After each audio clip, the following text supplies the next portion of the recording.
is it?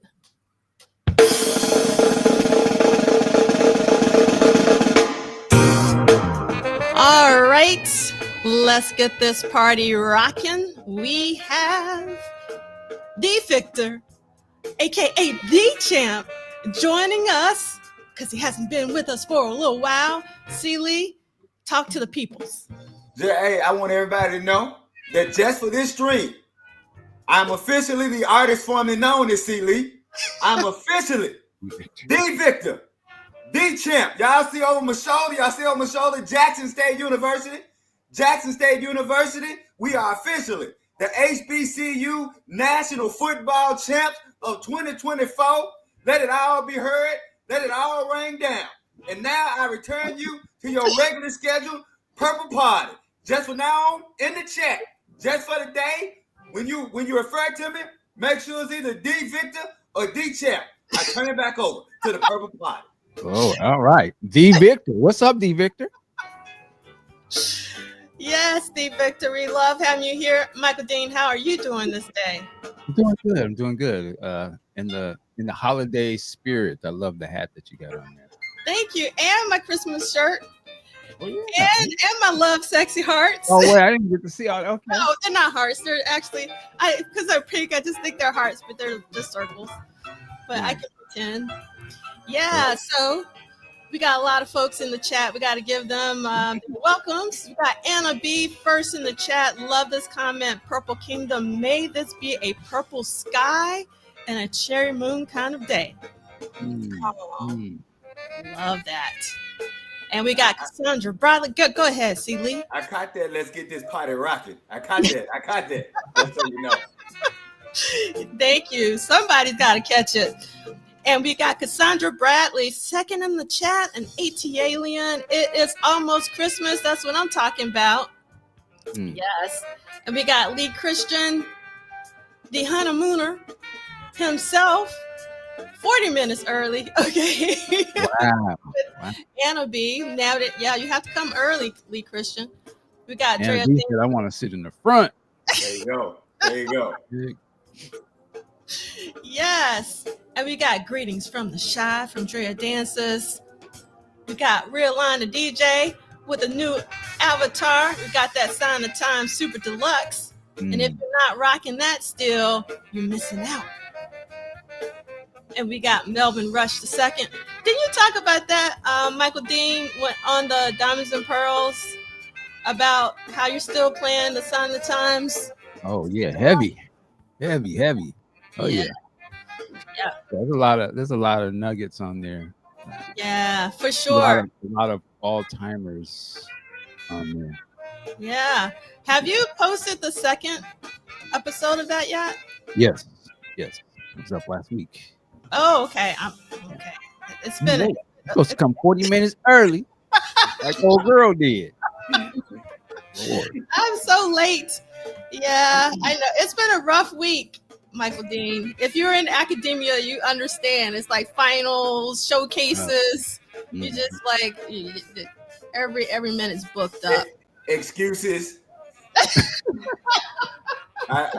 That's the one thing about being a retired English instructor, college English instructor. I don't miss. Hey, look here, Mr. McInnes. My laptop. What had happened was, Peebo and them got my laptop, my papers on the laptop now. Let me be clear. Let me tell you. What if I just brings the laptop to your house and then you see if you can see? Now, I had to look at Mr. McInnes.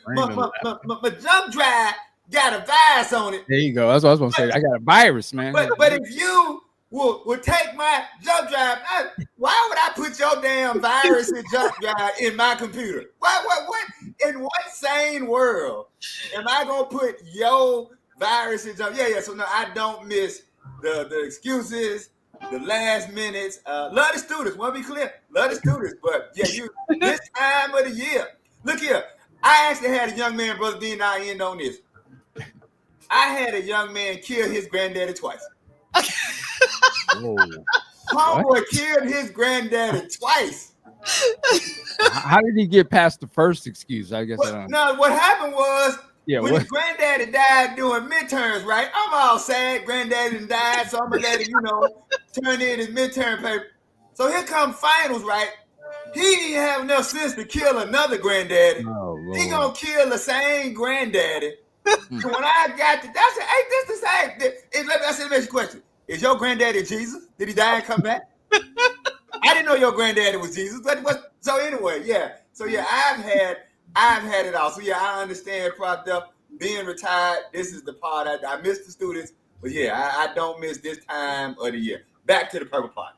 That's right. As we come in with a little bass solo.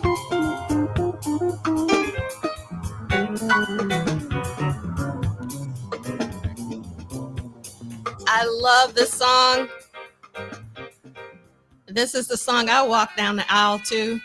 That's Okay. right. Okay. Yes. That would be a cold wedding right there. Yeah, but I had to walk it fast. my little cousin was my escort. And Wait. You actually did play this when you walked in? Yeah, I did. Okay. I see you. Yeah, you see me. So Yeah. what was your wedding song? This was my wedding song. So this was your first dance song? Oh, we didn't do that. Oh, y'all didn't do the first dance? Okay. Wow. Yeah. I will admit my on my wedding invitations, the lines to Adore was on the wedding invitation, and Adore was our first dance song. Well, actually, Adore was our vows. Oh, cool. Wow. There we go. Wow. So that's what we alternated lines. Oh, cool. That's perfect. Man. Yeah. That's how we did that. Yeah, that was cool. I like that. So how did y'all do it? Did you sing it or you just say it? No, we just said it. Oh, okay. We can't sing. At least I can't. So You can't be singing out here all the time. I know, but especially my mom. My mom would have so dogged me because she was like, you can't be singing when you can't sing. I have that kind of family. So. All right, we got Melvin Rush II, and we got Christina from Minneapolis. Yes, I love this. Melvin, fill the day with royal purple vibes. Michael Dean, you were going to say something. Oh no, saw somebody said they're going to see the Steels tonight. Oh, wow. Okay. I got to get there. Let's see. I'm trying to still say hello to the peoples. We got Ronald. Well, you just showed it. From Minneapolis. Oh, yeah. Okay. I didn't even see that. There you go. Yeah. Well, and not to spoil your vibe, but from the top of my head to the sole of my feet, your love, can't be, your love got a hold on me. Your love got a hold on me. All right, get up for the Steels. Go enjoy the You felt the spirit. You felt something. I felt something. That's right. All right. And we got, oh my God, I'm on the wrong screen.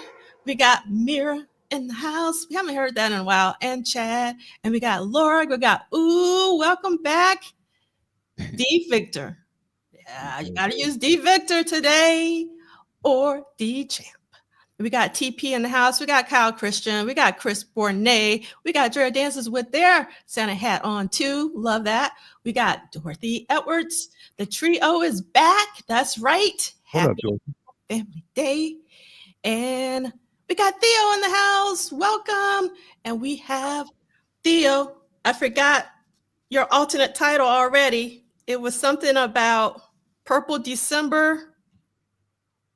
Remind me of what you changed. What did Prince do this week to last week, if you remember?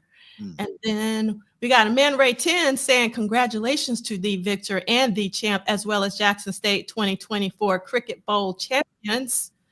That's right. And last but not least, we got Mr. Ricky. What up, Rick? Everybody? What's going on? Ricker, what's up? What's up? You know what? I always was late for class.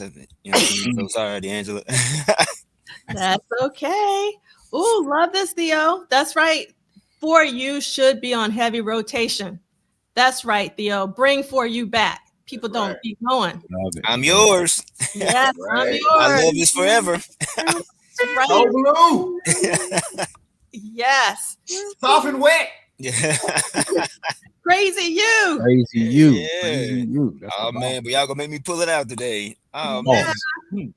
It's a great album. Oh my God. It doesn't get talked about enough. And we got Barbara Wise still recovering from getting their teeth I caught removed. that, Mike. I didn't catch it.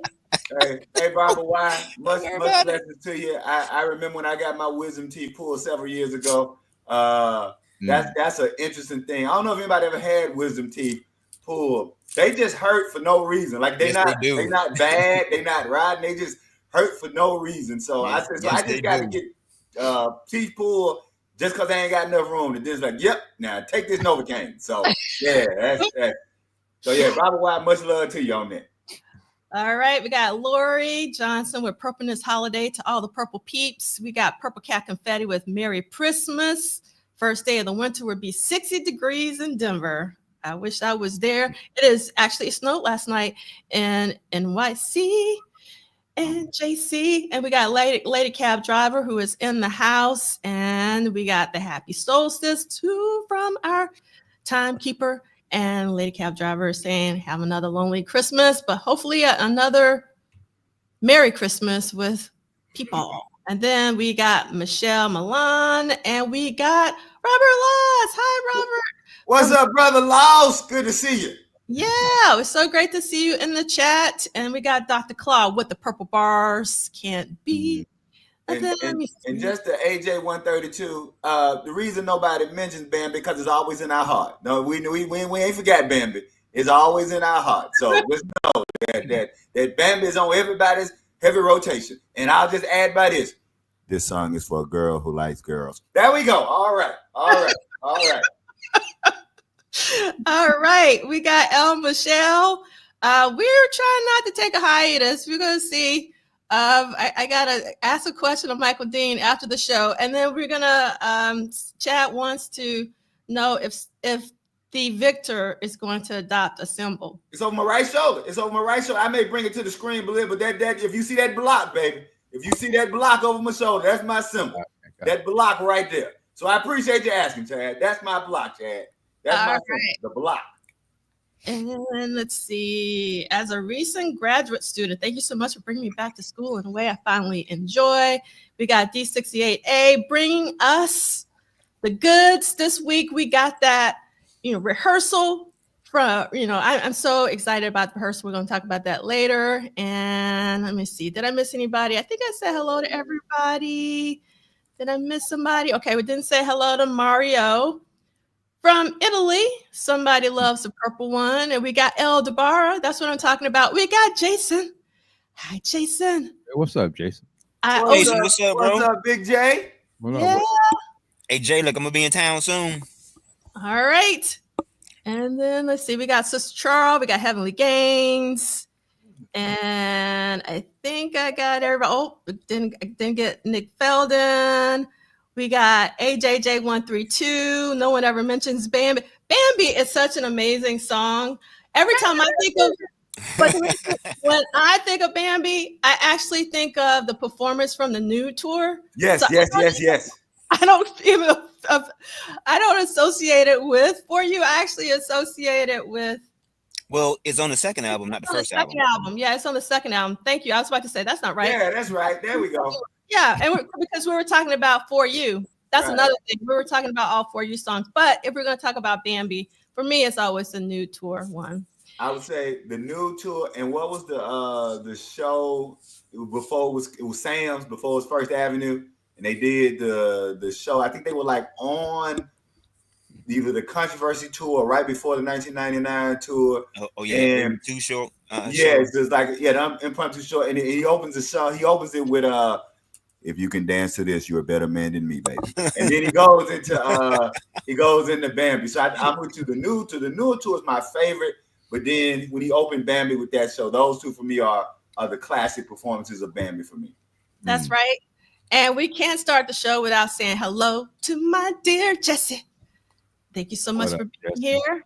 And I wish that I had Jesse's hair. I wish that I had Jesse's hair. All right, let's go. All right.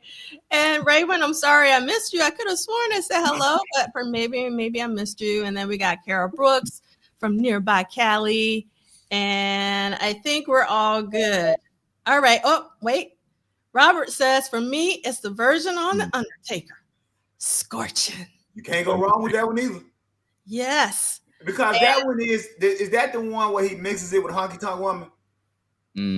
Yeah, that's blazing. Yeah, when he does Honky, and y'all know I'm not a big covers person, but when he does Honky Tonk Woman and Bambi, yeah, that's scorching. I'm with you. Yeah, and Barbara Y is saying, the champ, I'm a minute behind on the chat. When did Prince say that this song is for girls who like girls? I'm assuming during a live performance. Yes, he says it. He actually says it on the Nude Tour, and then he says it at the Sam's. Well, again, Sam's before it became First Avenue, that show. And I want to say a third place, but those are two places that I remember him saying it most. All right, and then we hope Diamonds and Pearls Super Deluxe and Duane wins a Grammy. That would be incredible. So if it does, I'll be elated. I know, but if it doesn't, it's still a winner. I mean, in our hearts. So absolutely. Look at just to be nominated. Let's be clear, just to be nominated for something like that, because as I recall, that's going to be one hell of a category. I mean, that group, and I know it's like three of them. That's like powerhouse box sets. So just to be nominated just speaks to the work that all y'all did, man. Y'all did the you got to give. You know what? If we're gonna complain about the estate, we got to give the estate their props too. And the estate did their thing on that one, and all of the contributors, including Prof Duff, and got to give Brother Duane and Sister Dolly and everybody. Y'all did y'all thing on that. I'll set up.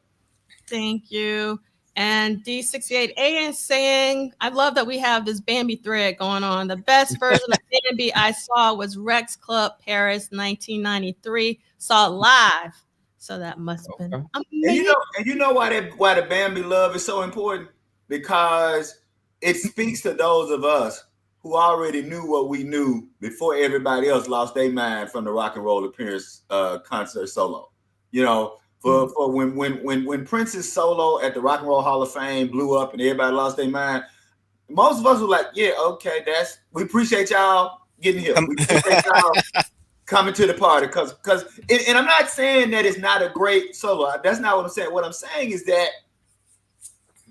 we knew that. Yeah. You know? So I think that giving Bambi some love and I'm Yours, and like Prince wasn't new to this. From his very first album, he was a hellified rock and roll dude. And we glad that everybody else joined the party back in 2004. That's it. I'll shut up. Yeah. All right. So let's get into the housekeeping. We haven't even done that. So we are week 51 of What Did Prince Do This Week? I was hoping Theo was going to remind me of what was the acronym last week. I totally forgot. I was supposed to remember, but that's me.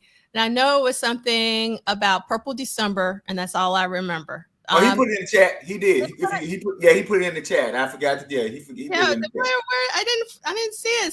So many chats. Where is that? Oh, why does Purple December taste wonderful? I love that, Theo. Thank you so much for that. I'm gonna say it one more time. Why does Purple December taste wonderful? And look, that's right. Hey, look, I still want to know if people making Purple Rain Christmas cookies. I would hope so. Yeah, Mike. You missed that last week. I know we talked about Prince Christmas cookies and Purple Rain Christmas cookies. You know what I'm saying? So you know. I assume symbol cookies were in there somewhere. Obvious. Obviously. I'm surprised somebody doesn't, or you probably get sued, but you know, a little cookie thing, you know, I don't know what you call those. When you have the dough and you put the thing. Oh, yeah, the cookie shapers. Yeah, will there be a symbol? Where's our? And you know what? Those things will sell. Yeah, that's what I'm saying. Cool. Like, yeah, the symbol cookie thing. Yeah. Okay, a symbol cookie, man, or like some. When do y'all get on that?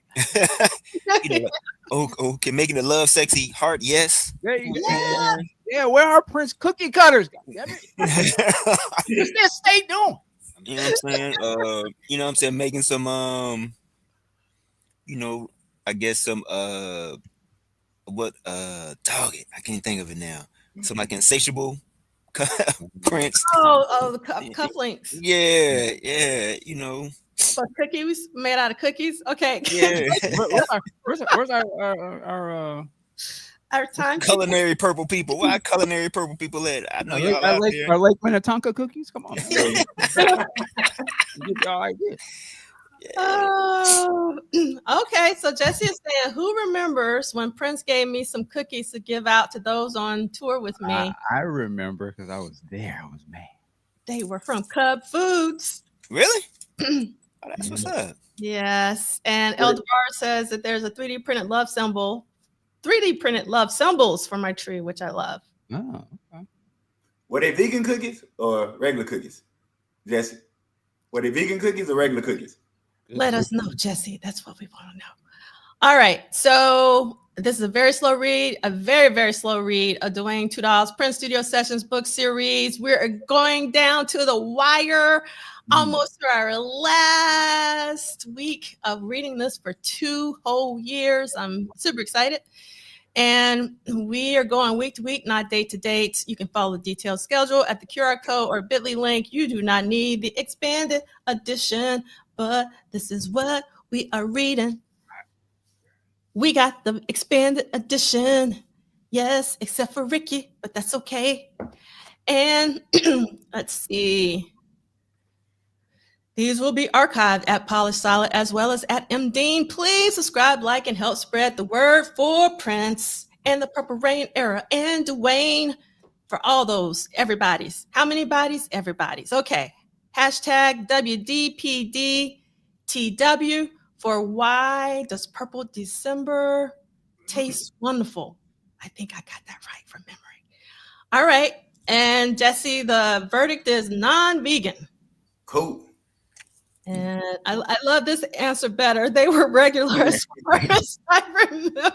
Well, I tell you what, boy, look, some Prince cookies and some banana daiquiris. You know what I'm saying? That's how you do Christmas. I was just listening to Another Lonely Christmas. It was I do, as those of y'all know who are on the newsletter, right after Thanksgiving, I do my Christmas song list, Brother Dean. So I got like 80 songs that I list that are like Christmas songs listen. So I have Another Lonely Christmas.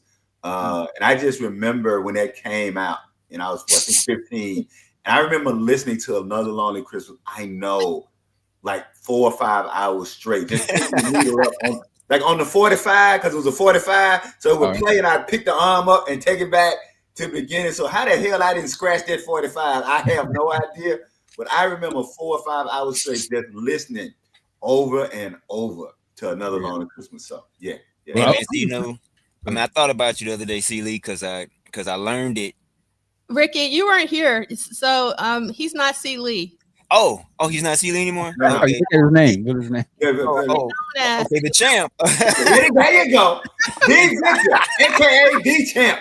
Okay, hey, look, congrats, man, to JSU. You know what I'm saying? You know, I got some frat brothers. You know what I'm saying? That's proud alum. You know, I know you. I was learning that song the other day, man, and I thought about you because I was like, this is damn near a blues song. Yep. Yeah. I was gonna say, like, when that song came out, and I kind of like you, CD, I played it. It was actually, to me, it was and for my limited sort of view of Prince at that time, the expression of emotion, I guess, and the way he was singing that song, I had not heard from him before. So it was kind of tripping me out. I was like, wow. Like when he was that night in December, I just was like, yo, he's like really singing. Like it was a heartfelt type of song. And again, I was a Purple Rain fan and I hadn't dived back into the earlier stuff yet. So just hearing that, I was just like taking it back a little bit. And I was playing it. I was like, wow, this is my context was Prince in the movie. Mm-hmm. So listen, I was like, God, this seems even more deeper than what the kid would do. This is really what this guy's going through or something. So I was tripping me out when I first heard it at that time. Yeah, I always just wondered, was it autobiographical or not? I don't know the answer to that question.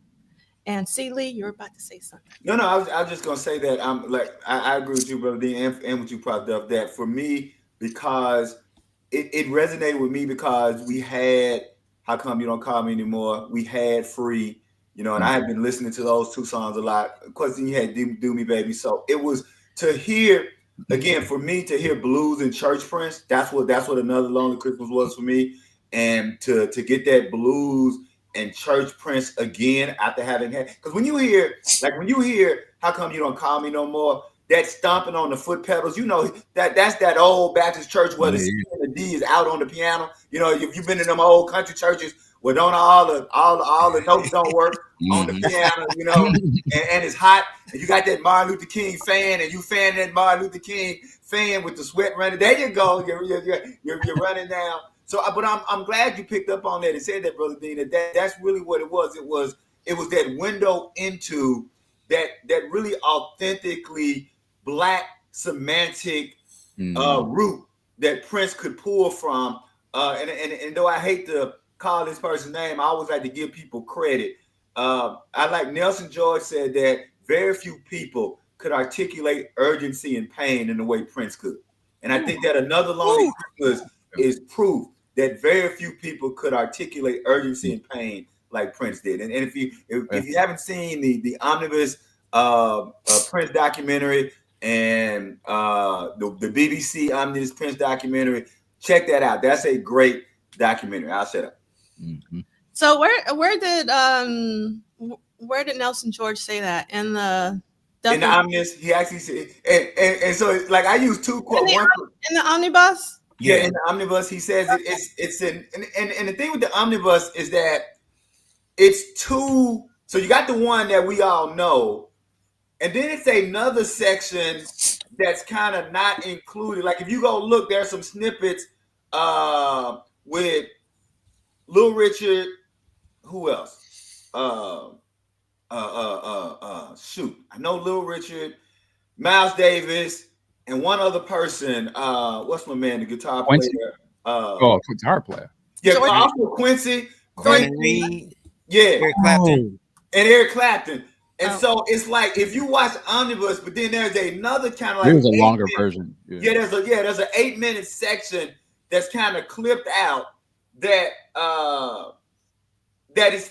used to confuse me because that like 8-minute section is not always in Omnibus. But yeah, but because in Omnibus is also where he said that that stuff about Prince being a producer, and you get a Prince production not produced. But yeah, but that's those two quotes, and he called Prince the encyclopedia of rock and roll. I always use that, encyclopedia of rock and roll. So as much as I give Nelson George his grief for being the George and Bob George, I do have to say that I always like that quote when he said that nobody and Terrence Darby's pieces in that 8-minute pieces kind of clipped out of it. So get the omnibus, and then there's another one, and I'll try to when I'm gonna shut up and try to look on my phone because I got the link saved so I can tell y'all what the other one is as well. So I mean, the omnibus is my favorite, but I haven't watched it in maybe a decade. I mean, I haven't watched it in so long, I forgot what's on there. Oh, so you know what? I don't mean to cut you off, but your book that you held up last week, speaking of decades, that Steve Ivory book. I saw that thing on Amazon, man, for like $51. Really? Yeah. That's it. The Prince the Musical Portrait. So there's the omnibus, and then there's the Prince the Musical Portrait. That it looks like they were kind of recorded kind of around the same time, but just some of the stuff that's in Prince the Musical Portrait isn't actually in the omnibus, but they look like they were recorded at the same time. Yeah, omnibus is by BBC. I believe the musical portrait was by essentially Prince and Albert Magnolia, I think. Yeah, Magnolia. Yeah, I think they gave them some footage to use in omnibus or something like that. Exactly. Okay, so I'm sure both of these are on YouTube, so I'll put it in the accompanying playlist for us. For those who want to see a Prince documentary, I guess you can watch that.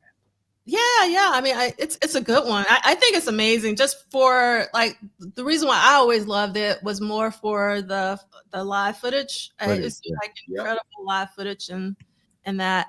And just really quickly about this Love Sexy, Jesse was referring to a different event, not this one. So just FYI, just wanted to clear that up. And let's see. Okay. Okay. Yeah. All right. Jesse's talking about the piano on the mic. Mm-hmm. Yeah. All right. So we still want to hear from you. We want you to come on, and you have to reach out to me. Like if you put it in the chat that you want to come on, I'm not going to see it or remember it because that's unfortunately how my mind works. So please just reach out to WDPDTW or message me on Facebook, or Facebook would be great, or Instagram, or just email. Email is best, WDPDTW@gmail.com for why does Purple December taste wonderful? Okay. And next up for next week is going to be St. Paul. 5 shows in St. Paul. It's a really amazing week. In addition to that, there's Temptation Overdubs, an edit of The Ladder, and Around the World in a Day compilation. So that's what's going on next week. So if you went to the St. Paul show, we would love to have you on. And Blade Brown, I hope so too, that there's more studio footage from those documentaries. Thank you so much, Kim, for the time. And Theo, I learned so much from the show. Every single week, I learned something new from all of you incredible people. Thank you so much, Theo. That means a lot. That's the reason why we're doing this, to keep the purple knowledge going forward. So it can't die with us. All right. So you got to keep it going, Theo.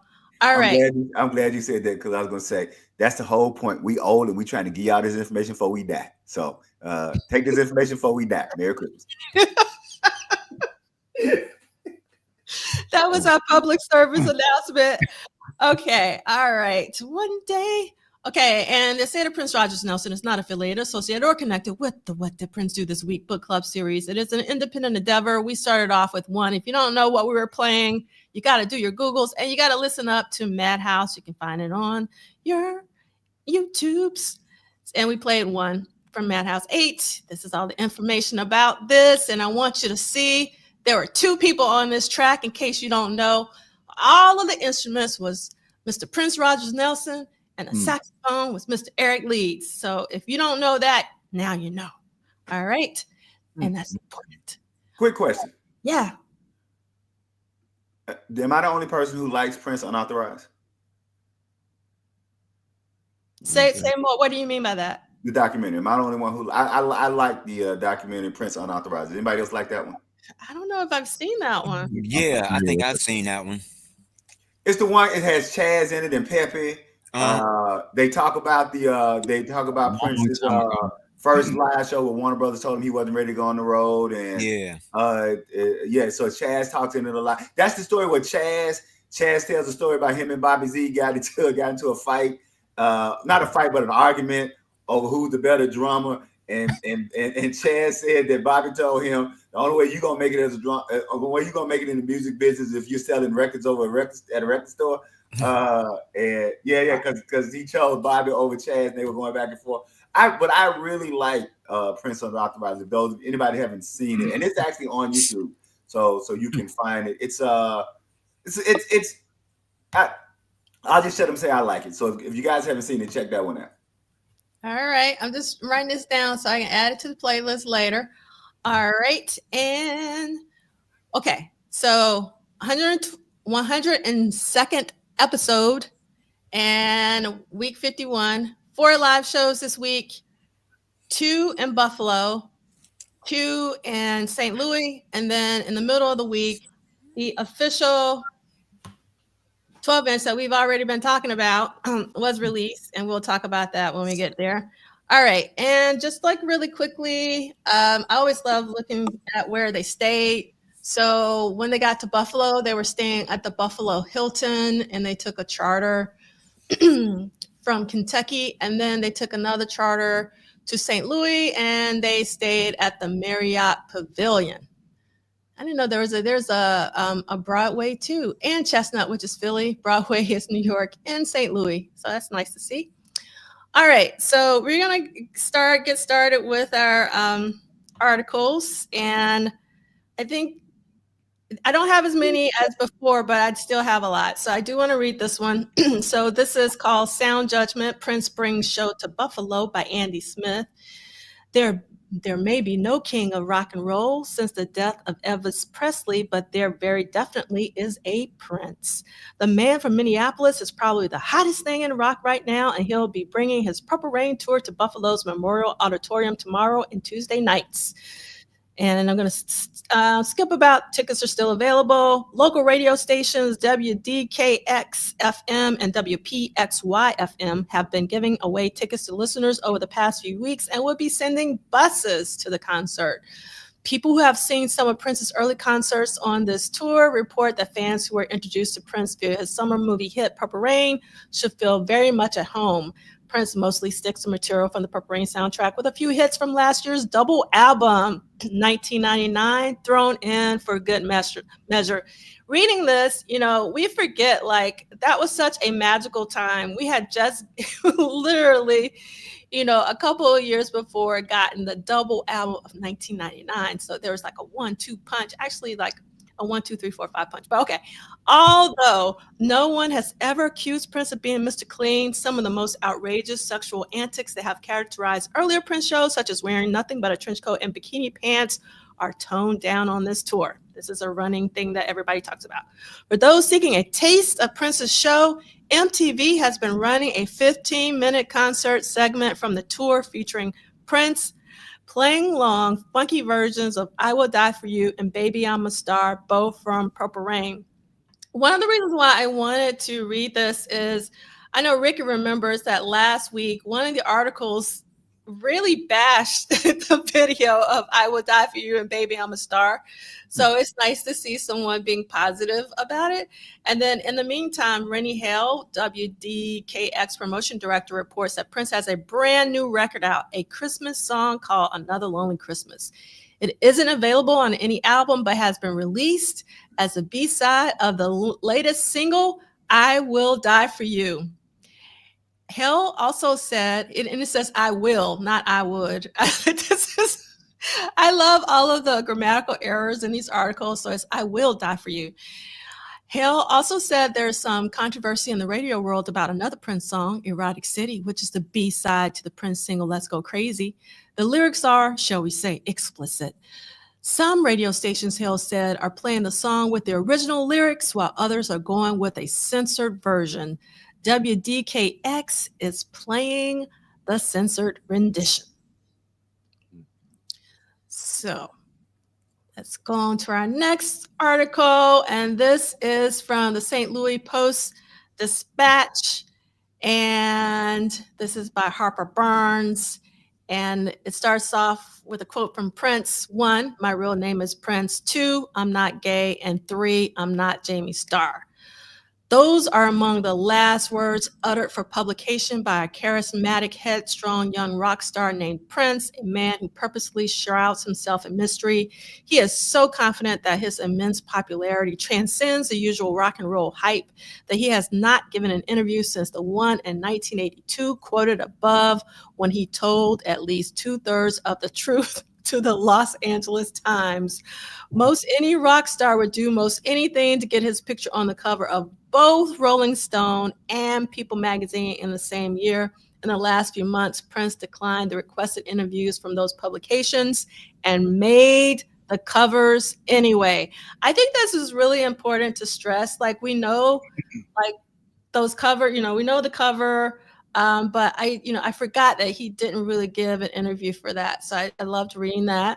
And at the final 2 paragraphs is, and if he is gay, he must have done a terrific job of disguising it to a series of gorgeous, sexily beige-skinned girlfriends, not to mention fooling millions of theater goers with his steamy R-rated love scenes with then girlfriend Patty Apollonia Cotero in their hit movie Purple Rain.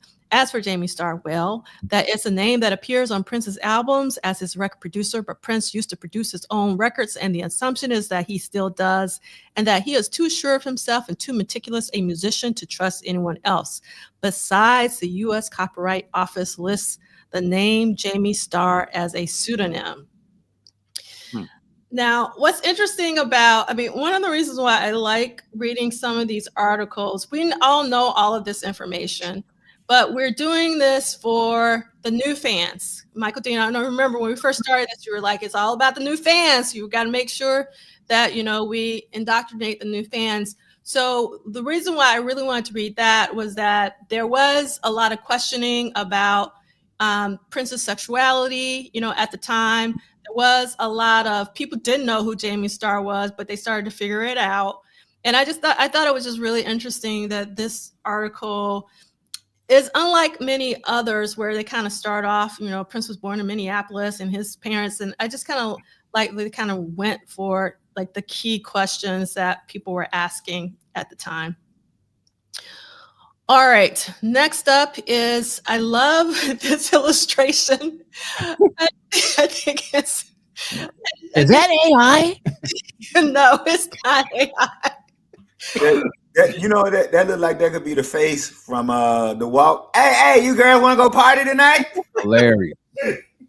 I thought they did a great job in creating like a vibe, and I don't know if you guys can see like the bodyguards on the other side of the car, or the limo rather, and then there's a lot of other people, but they look like flowers. So I don't know. I really love this illustration, and the name of this article is "Prince, an Unusually Aloof and Well-Guarded Star," by Liz Lufkin, another alliterative name, Chicago. When Prince is on the road, he gets the kind of royal treatment usually reserved for top government officials and heads of state. The tight security on his current Purple Rain tour would put the Secret Service to shame. Even among rock superstars, Prince is unusually aloof. After all, most big-name acts usually get around to doing an interview sooner or later, or at least allow fans a glimpse as they dash out of a limousine. But Prince doesn't talk to the press. He gives no interviews and only allows a few photographs to be taken of him during his show. Television cameras are timed by a woman wearing a stopwatch.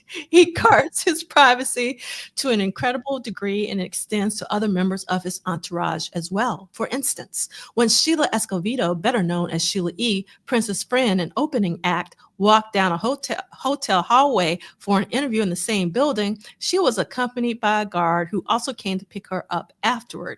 And that's nothing compared to the security that greeted Prince's arrival at the posh Ambassador East Hotel following Monday night's gig at the Rosemont Manor. Giant guards speaking into walkie-talkies cleared everyone away from the hotel's entrance, including people actually working on the tour. "But I'm with the band," one woman cried out, flashing her laminated backstage pass, which on most rock and roll tours instantly confers total access. It didn't matter. She was told in no uncertain terms to clear the area, as well as the well-dressed people alighting from their taxi. Prince, it turns out, was less than a minute away from the hotel, and his guards, who are in constant contact with his car, insisted everyone get out of his way. They did. Just then, a new but nondescript van bearing Minnesota license plates rounded the corner and pulled up to the entrance. Hold on one second. Can't find my mouse. Can that be him? Prince hails from Minneapolis. Apparently so. There's Prince, said one person on the tour, firmly escorting a journalist who was dragging her feet and craning her neck away from the area. He's still got those Minnesota license plates. They'll have to go. I loved reading that, that they were like, we got to get rid of these Minneapolis license plates.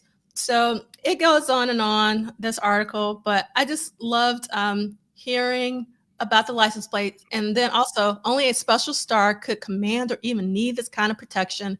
And Prince most definitely qualifies. His movie Purple Rain was one of the biggest hits of the year. And they end this article with small wonder then that Prince gets treated like royalty whenever he travels, as he puts it so succinctly in a song from his current LP, "Baby, I'm a Star." Can I ask a question? This might sound stupid, and I probably have heard the answer to this, and I'm sure I probably spoke about this, but just because we're speaking about it now,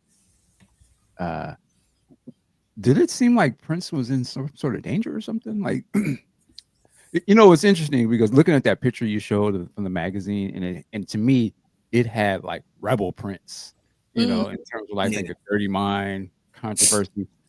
And to me, like rebel Prince, it seemed to be the exact opposite of superstar Prince. Mm-hmm. You know what I'm saying? Like, has to be guarded so strong, like somebody's trying to get him. So I was just wondering, I understand the mystique thing that he was great at doing, But it's curious that the bodyguard element is such a big part of Prince's sort of universe, and it's sort of being very introduced at this time, with the big chick Yeah. and all these different things. And you always seen like he has presidential security. It almost seems going forward. But I was just curious, like what you guys would have thought. Like, You where do you know, think that comes from? Like, did he didn't think he was in No, danger or something? But nah, it seemed like you he made a know, point to show you that he had the big motherfuckers was standing there to beat somebody's ass. it's funny you say that. As we all know, Prince was a student of the game. Mm-hmm.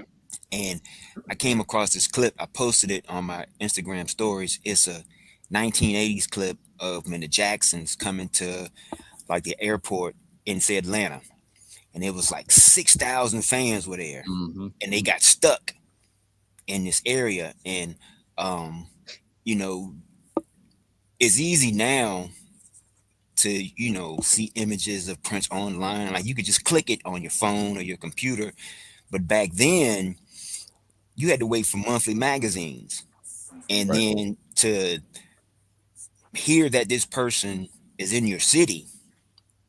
I mean, that was like, oh, I'm going to the hotel. I'm gonna try to get to the thing, and it was just like mobs. You know what I'm saying? It was just, and he was probably, I guess, experiencing mobs as early as, I dare I say, like controversy.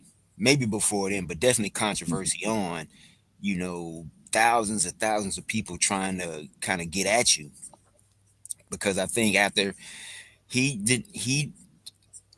like didn't do a lot of in stores, in the record stores for those reasons. I think because the crowds was getting too big, and and his popularity was growing. So I de- I'm definitely sure by this time, with the success of Purple Rain Man and all that, they, probably knew going in that they would have to beef up security Mm. and things of that nature. But I say all that to say I think he saw kind of like what Mike was experiencing and kind of Mm. being like, I'm kind of getting that on some level, and then it just grew. So Mm. he had to kind of beef up the security. I mean, chick wasn't enough at that point. Right. It's interesting because I'm thinking like this article is referencing sort of the Purple Rain start of that success, but prior to him becoming that superstar, he had these some of at least he had Big Chick then when it wasn't a mainstream Yeah, audience. Chicken Hooky, I think. Yeah, it Hooky wasn't a also might have been mainstream around. Yeah, audience looking at him though, right? It would have been more of just our us, community. That's why I'm just kind of curious. Like, I us. wonder, I was there mean, what was that? man, hey, look, now we show out too now, Oh, you know, uh, you know, Yeah. hey, look, don't sleep. I mean, he appealed to the ladies Yeah, on an extreme level, right? Like they was the ones really champion Prince showing out. Not when I say show out in a good way at the shows, dressing and being a part of that. So he didn't have an image of being a tough guy. Like, no, Right. No, so I think that Blade Brown is kind of hitting on something. I think that Hmm. so let's do a historical lineage, right? Let's go from Elvis to the Beatles to Michael Jackson to Prince. Uh, security was nothing new in entertainment, but I Right. would argue that security as part of the entourage probably gets invented by Elvis, right? You have what's called the Memphis Mafia. And so once the Memphis Mafia becomes part of the stick, becomes part of the thing, Mm. then that's also part of the superstar move. And so the Beatles, of course, they had to have it because, we saw all the tapes, and then the Jacksons. So it was a combination of you have to have it. But I think also, Brother Dean, you hit on the notion that he's also making the transition from rebel to superstar. And Mm. so the rebel is the loner. The rebel is the I'm by myself. So yeah, Big Chick and maybe Huggy, that's all you're going to have because that's the rebel facade. As Mm. you're moving into the superstar facade, who's the playbook? The playbook is Elvis. The playbook is the Memphis Mafia.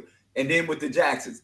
And so I think that Prince is understanding that having the security, having them visible, having the entourage visible, it projects a air of superstarism without me having to do anything but project that visually. Like Prince is a master of the visual, so it is definitely there for security. It is definitely there because we need it. It's also there because it takes it, and how do we know it's there? Because it's a stick that he takes it there, because immediately after he gets away from it, immediately after it's no longer there, right? So you don't have the superstar entourage with Prince, let's say after 86, 87. And then it's just one guy or the we know the bodyguards to that. So I think it's a little bit of both. And that Prince is playing up the stick, the gimmick for superstar is for being a superstar. As we all know that Prince understood Purple Rain was a machine designed to get him somewhere. And part of that machine designed to get him somewhere is this. And as we remember, it became so ingrained that the Gap Band did a diss record and a diss video all about Prince's all about Prince. And when a lot of people were like upset, in my mind, I was like, it worked. That's exactly what Prince wanted to have happen, was people to see him that way so that he could then deconstruct it and be something different the next time you saw him. I'll shut up. And to Mike's question, like, didn't Brown Mark tell a story in his autobiography about him? Oh yeah. About him and Jesse going like to the mall and then them having to shut Brown the mall Mark had down Jimmy. He wasn't playing, so because they got trapped in like a record store or they got trapped somewhere, and then they had to shut the mall down because so many people like started following them around and all that. So I mean, Brown Mark said too, somebody came to his house or something. Yeah. So yeah. So I mean, if they did that for Brown Mark and Jesse, can you imagine Prince walking through a mall? Right. Well, the thing I was gonna say too, and I love what CD was saying, really giving some of the history of that. I think the thing about Prince too, not to be mistaken, and salute to my man Wally and them, they wasn't playing. Right. That was the other part about it. Like, they was really, as you saw what there was at the night of the window. We Are the World. We Are the World. That's right. They kind of show like, it's not all. I mean, we wish you would jump in the limo. We're not like the other superstars. So, on one hand, I look at like they was kind of really early on the hip hop level where it was like you brought your boys with you, and anybody that got out online, you might get touched up for real. For real. Yeah. They was kind of first ones to really kind of put that down, but yeah, I was just, I knew the answer to the question. I just wanted to. Well, and I don't know, I can't remember the time frame for David Alan Greer's story about the woman who was in the crawl space when Prince was hearing stuff in the walls. Yeah. So that was one thing. And then the other thing is, I actually agree a lot with Zakiya here, that some people did view Prince as the Antichrist or as the devil. And like, I have some articles later that I'll read today about where there are a couple of pastors in Minneapolis in particular who are trying to get Prince canceled. That's not the language back then, but essentially that's what was going on for sure. And Celia, you were about to say something? Yeah, I was just gonna say to Brother Dean's point, I'll just quote one of the infamous lines from Hello. You call them bodyguards, but I call them my friends. I guess I'm used to having them around. People by nature make me shy, and I can never remember what comes after that line. So yeah, so it was a little bit of all, and putting your boys on protection for real, and then giving them this superstar feel. That's it. I shut up. Yeah. All right, who wants to read? It's not a long read from the book, and I forgot to put it's on page 465, Monday, December 17th. I'll do it since I was late. All right. Let's see. Venue, some Memorial Auditorium, Buffalo. Okay, Rick James' hometown. Yeah. 13,418. Likely sold out. This show in Buffalo had been originally slated for like December 7th, but was postponed until this evening as the tour schedule shifted to accommodate the high ticket demand. It's December 17th and 18th were originally scheduled for their performances at the Pittsburgh Civic, an arena in Pittsburgh, Pennsylvania, but due to this rescheduling, both were canceled. During the concert, a variation of Ice Cream Castles was added to the Baby I'm a Star jam. The chanted lyrics were "We are young, we are not old, and we are funky." Possibly a playful variation of the original lyrics from Jesse Johnson and Morris Day's "Old and Ignorant," on which the song "Ice Cream Castles" was based. You know, side note to this, and I'm just kind of going off because I know it was maybe it was recorded later, but I wonder if this was kind of done at the same time. Say Eddie Murphy was in town doing party all the time with Rick James, just because it was kind of done around the same time. It was like recorded somewhere around this time. Interesting. I just saw that. I mean, so I thought about that when they were in Buffalo. I know when they said Buffalo, New York. So Yeah. And one thing that's really cool is that D68A has posted this sound check, and it's a really good sound check, for the obvious reasons. I love Erratic City in this particular sound check in particular. And I always love Body Heat. Always gotta love Body Heat. Nice. Oops. And let's see. Okay, so these are what the tickets look like. And I really wish I knew who the designer of these tickets were, because these are some of the best tickets I've seen in terms of information design, because you can clearly see where you need to go. Sometimes it's so hard to figure out where you're sitting and all that. So I thought they did a really great job. Then you can see there were some blue tickets and there were some red tickets. You can clearly see the date and all sorts of stuff. And then these are the tickets from December 18th. And I don't know if it's the same designer or a different designer, because they're all horizontal. And then they got the diagonal action going on this one, and a little, I don't know what that is, like a little star or something. So they're trying to, do something different, but with the kind of same template. And this I thought was interesting, just like a flyer. That shows that the second show is added. Must be in our office by Monday, 11/26, a guaranteed preferred seats. And I love this photo. I don't know who took it, so if anybody knows, please let me know. But this is from the Buffalo show. Beautiful, beautiful shot. And this is a review of the Buffalo show. I always like to read a review, and this one is actually, I don't know. I might, sometimes I get them confused, so I'm not going to say anything about this one until I read it again. The Purple Prince Reigns Supreme by Carl Allen. The possessed Prince of Purpledom presided in Memorial Auditorium Monday night, bringing to his purple-clad fans all the vibrant sensuousness they expected, stretched out among a few choice selections. Greeted by a roar of expectation from thousands of waving fans, Prince reached out to the multitudes packed into the auditorium and grabbed their energy and admiration, molding them into his own kinky spectacle. When His Majesty announced, "Let's go crazy," it was like handing out free lunch. The crowd gobbled it up, cheering as he gyrated across the stage. Tightly wrapped in a button-down outfit that may have been borrowed from the Lazaro movie, Prince whipped the pink fur on his shoulder around a bit before tearing off his jacket and breaking into delirious. The stage was equipped with a balcony and a sliding pole, which Prince used to illustrate his high-energy music that mixes pop, funk, and rock rhythms.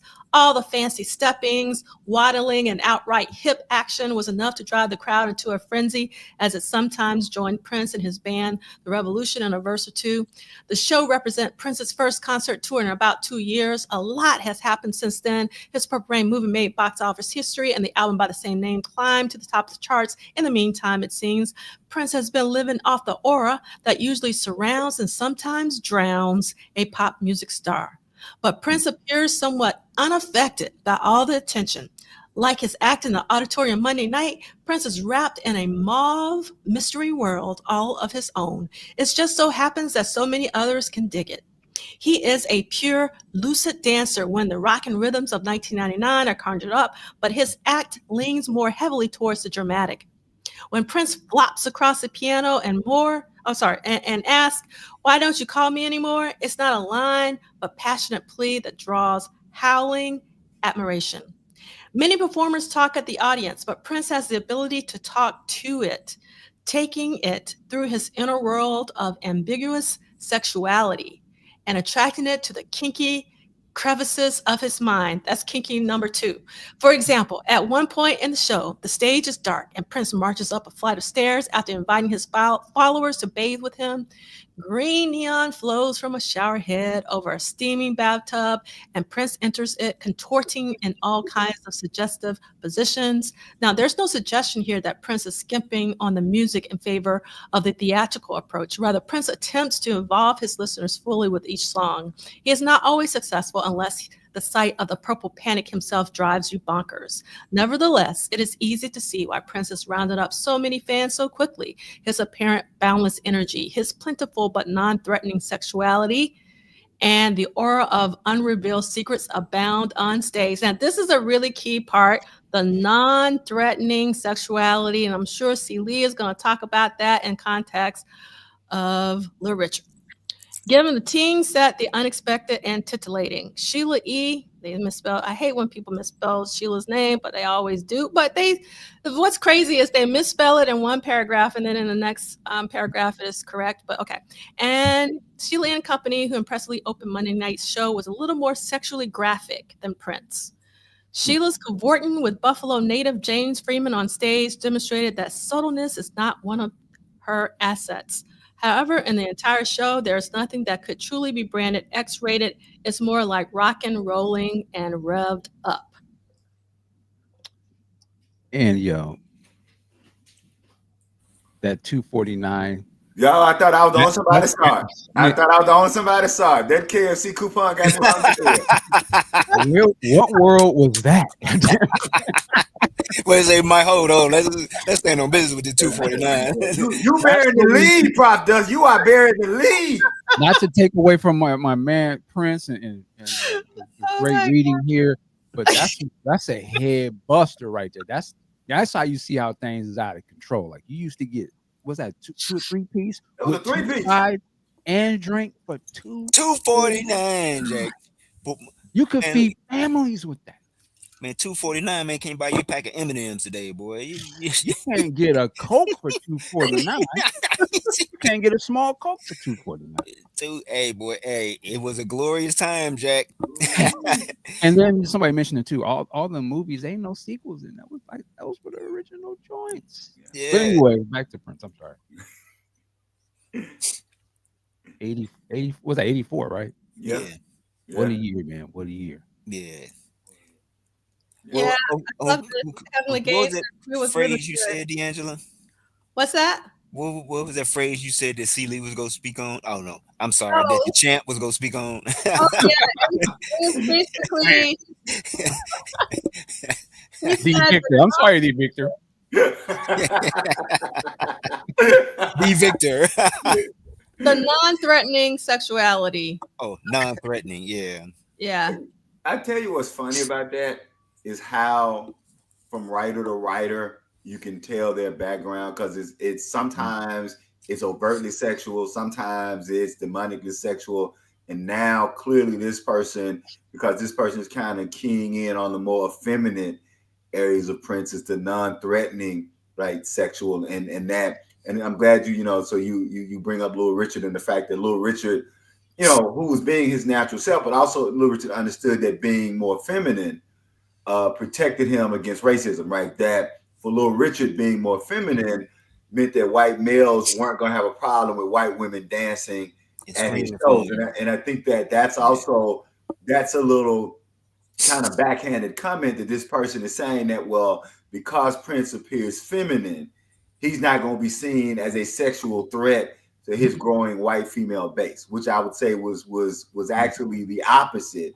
That because just a year later, the 1986 issue of People magazine, when they were doing the contest to have Under the Cherry Moon shown in your town, People actually had this Prince in the if you remember, it's the picture of Prince in a yellow suit with his arm on the chair, and the caption is, "Would you let your daughter date this man?" So clearly, Prince and what was considered effeminate didn't resonate in the same way that Little Richard did. I'll add though that even Miles Davis, and I'll clean it up, but if you haven't read Miles Davis' autobiography, which I do understand can be difficult, but it is one of my favorite reads. Prince Miles Davis said that Prince has been able to use femininity to. Miles says basically, if I say I want to F you, people call the police. If Prince say I want to F you, they think it's cute. And so there is a lot of that that's happening. And in this particular case, I think that the author is reading that wrong, because Prince was seen as a very sexual and very what's the word I want to use, desirable male by women, and it became part of his charm. So it's just really interesting, the kind of cultural, and we'll add geographic takes. And I think that's the other thing that I really like about you reading these, is that we're getting insight to that geographically Prince didn't hit the same, because geographically music doesn't hit the same, and because geographically race doesn't hit the same. And so I think it's important that you point out that, you know, this has been, and also I think that although this is not pre-cable, I think those of us who are older than cable lived in a more regional America than people do today. And I'll end by saying this way. We all remember that if you had cousins, like Mike would be the cousin, Brother Dean would be the cousin from up north. And so if Brother Dean came down south, he would hip us to the dances that was happening up there. Like, y'all ain't got this what we doing, right? And so we would hip Brother Dean, well, this what we doing down here. And I think that it made for a much more rich tapestry of culture. So I really do think that as we are reading these articles, we need to think about how geographically or regionally Prince is being viewed as a way to truly understand what the times were. And I'll set up on that. Also, too, I mean, piggyback off what you said. Terry Lewis and Jimmy Jam said something that I saw recently. They said, you know, like music used to be, it's like a communal listening. You know what I'm saying? Meaning, like, if you took family trips, it, you know, wouldn't be uncommon, you know, like you'd be playing tapes. Yep. On the road trips, or like you said, if you go visit a cousin out west, oh yeah, what y'all banging? Okay, y'all listening to this. Okay, well, say we listen, man, to this, and you may get that cousin that comes down and be like, man, look, you ain't up on Prince. Well, let me put you on. You know, things like that. So, you know, and since and that communal and that communal listening is not what's here today, because everything is so, it's just on your own. You just put your earbuds in, and then it's just you. So, you know, like families get in the car, like everybody's got their headphones or something. You know what I'm saying? And it's not, it's not happening as much anymore. But I think that because that was a, you know, a very prominent thing back then. Like, like C. Lee said, it was kind of taken on different aspects in different areas. For sure. I think that those are both really fantastic points. And I want to kind of double down on what Celie was talking about and kind of also expand it. So it's definitely one of the reasons why I like reading these different articles, to see how Prince is being received in different cities.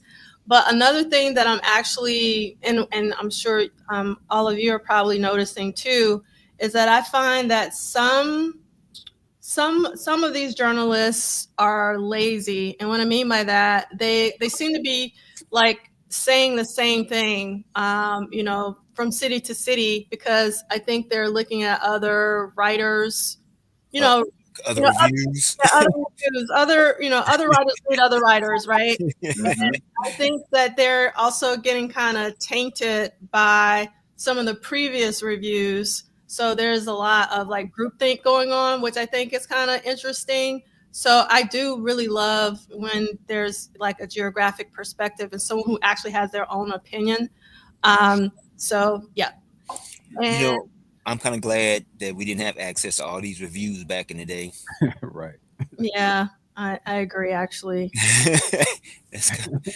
Because I mean, no, seriously, because say, you know, like that may have kind of swayed some people from kind of just, you know, I mean, venturing out and daring to kind of, you know, like see this man on their own, like for the first time, or see what have you. And so, you know, man, like today, like that's one of the things that's kind of, you know, kind of that I hate about, like, I know, like today, like people will see a movie and they'll bash it, and you'll think, wow, it's like the worst thing. Like the Whitney movie, like when it came out, it was in theaters, and then it was on like a streaming platform, and people were like, oh yeah, it's not that great. And then I saw it, and I was like, wait a minute, it was pretty good. It was kind of dope. And so people don't have a chance to kind of just experience it. I mean, I'm sorry, to experience things for themselves, because like social media, I'm like, instantly is telling you something is either this or that, and people don't get a chance to kind of form their own opinions and just and venture out, say, with things anymore. Very, very. It's interesting to say. I would think that you're right, but I kind of feel I don't think people want their own opinion. Like these reviews are only powerful because people listen to them. Yeah. I think people want to know what is the word on this, so they can sort of, am I in on the in thing, or we're not liking this. And I think, this happened with Prince in the 90s to me, when you say, I wish we weren't exposed to certain things. I think that's what happens to me in my mind with the 90s albums, is there were certain people that just didn't like certain things. And then that sort of spread through the community. Oh, yeah, it's so good. Like, yep. Actually, it's kind of banging. What are you talking about? But that's kind of what happened, I think, with the Prince, in the fandom during that, when you're coming out of like the early years and then you get into the 80s and all that. But then when it starts to move beyond that, more people are now focused on this stuff and more opinions start to come out. And I think it starts to sway how people sort of see Prince. I think even Prince even fell into that with, during the Sign of the Times, Dream Factory era, where he's hearing, I'm not black. I'm like, what? He sort of becomes reactionary to other people's opinions, and it starts to affect his work a little bit. But I guess, that's just the notion of technology and access to information. As it grows, you're going to see things or hear things you've never heard before. You'll go back to Ceely's point about the regional part about it. Exactly. Where I was at least in my circle, knew nothing of Prince, right? But when I would go to Texas for the summers, Prince was the man. Like, what are you talking about? What is this? Who is this dude? But it wasn't clicking over here yet. But that was the thing where, you would get exposed to different artists or different styles of music when you went to go visit relatives, or when that relative, like you said, came and brought, we doing like this. That was hip hop too. Like, here's the tapes. Here's the tapes from the battle that such and such. Y'all don't got this. Well, let me listen to that. And so you get exposed to different shit. But we are in a different world now. To Nick Felton's question, the answer is yes. Because, I was reading about Prince all the way back to For You. And so what I would say, what changed is you had after Purple Rain, you had an onslaught of more mainstream people writing about Prince. Yeah. Before Purple Rain, basically you had black journalists and white hipsters. That's who was writing about Prince. Like what was it? New Music Review musician. He was, scantily, but you had a lot of Black Beat, Right On, and Rock and Soul. Prince was always in Black Beat, Right On, and Rock and Soul. And then you had a few white critics who were writing. And then when Purple Rain hit, everybody in their grandma. And so, and also, I will say this, and I end on this: the reviews were a lot less technical after Purple Rain. Before Purple Rain, you actually had people, and you have the great Dr. Carol Cooper was writing about Prince, and and even Greg, what's the great brother? Tate. Greg Tate, even Nelson George, Stephen Ivey, who y'all mentioned. Regardless of what people may not think about Stephen, I love Stephen Ivey. He's done so much for the culture and done so much for Prince. Radio Scope. Yeah, Radio Scope. And so, but I will say that what changed, kind of like what y'all was saying, those cookie cutter insert whatever about Prince started around Purple Rain. That before Purple Rain, it was really people trying to get at the music. Who is this cat musically? Where is he coming from? What is he rooted in? And then from Purple Rain onward, it was whatever the general rule of thumb was. And then to Brother Dean's point, by the time you get to the 90s, all of the 90s, if you look at all of the 90s reviews, they all begin with, this is not as good as Purple Rain. Yeah. It was like if you were a critic writing about Prince in the 90s, it was almost like you were obligated to say, this is not Purple Rain. Yep. This is falling off. This ain't the 80s work. Yeah, this ain't the 80s. And to say, i.e., makes it bad. Yeah. And so I was glad that, again, I'll be, as y'all know, I never got on the hip hop train, which is not that big of a deal, but I was glad that I didn't need the tastemakers, or the tastemakers didn't affect me on how I embraced 90s Prince. But there were a lot of people that by 92, 93, they had all drank the Kool-Aid that either Prince was dated, or Prince was old, or Prince wasn't happening anymore. And it was because if you go back and read those reviews, they all begin, this ain't Purple Rain. I'll shut up. Yeah. One of the, like Nick Felden's question and in your comments, it reminded me of a moment on MTV back then. Like Martha Quinn, who was a popular VJ on MTV. She came clean on like one of the broadcasts, and she was speaking. She was saying that she and her girlfriend had gone to see Purple Rain. They had never really heard of Prince's music prior to, but after seeing Purple Rain, she said that she immediately went and bought all of his old albums.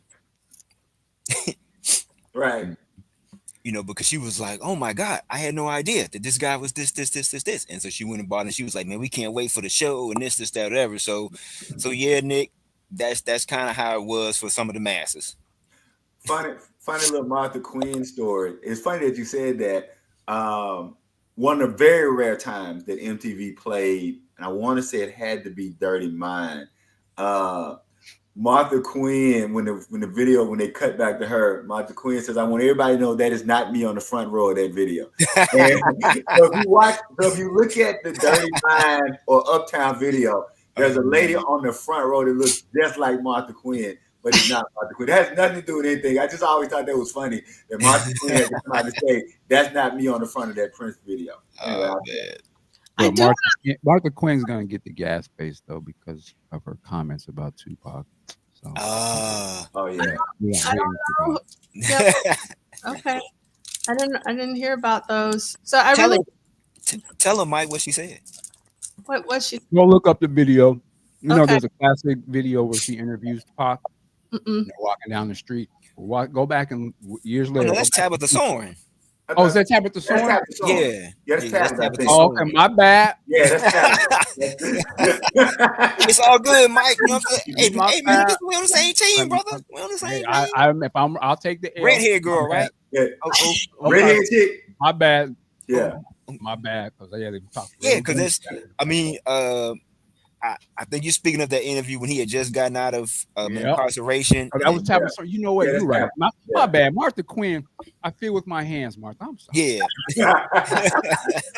There you go. You're right.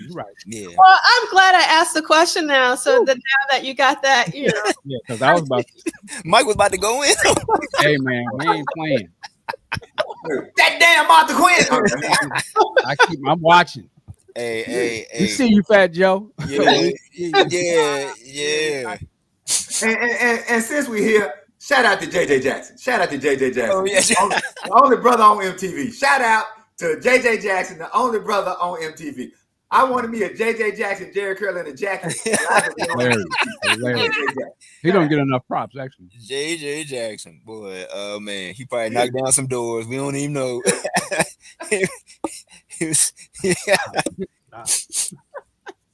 Oh man.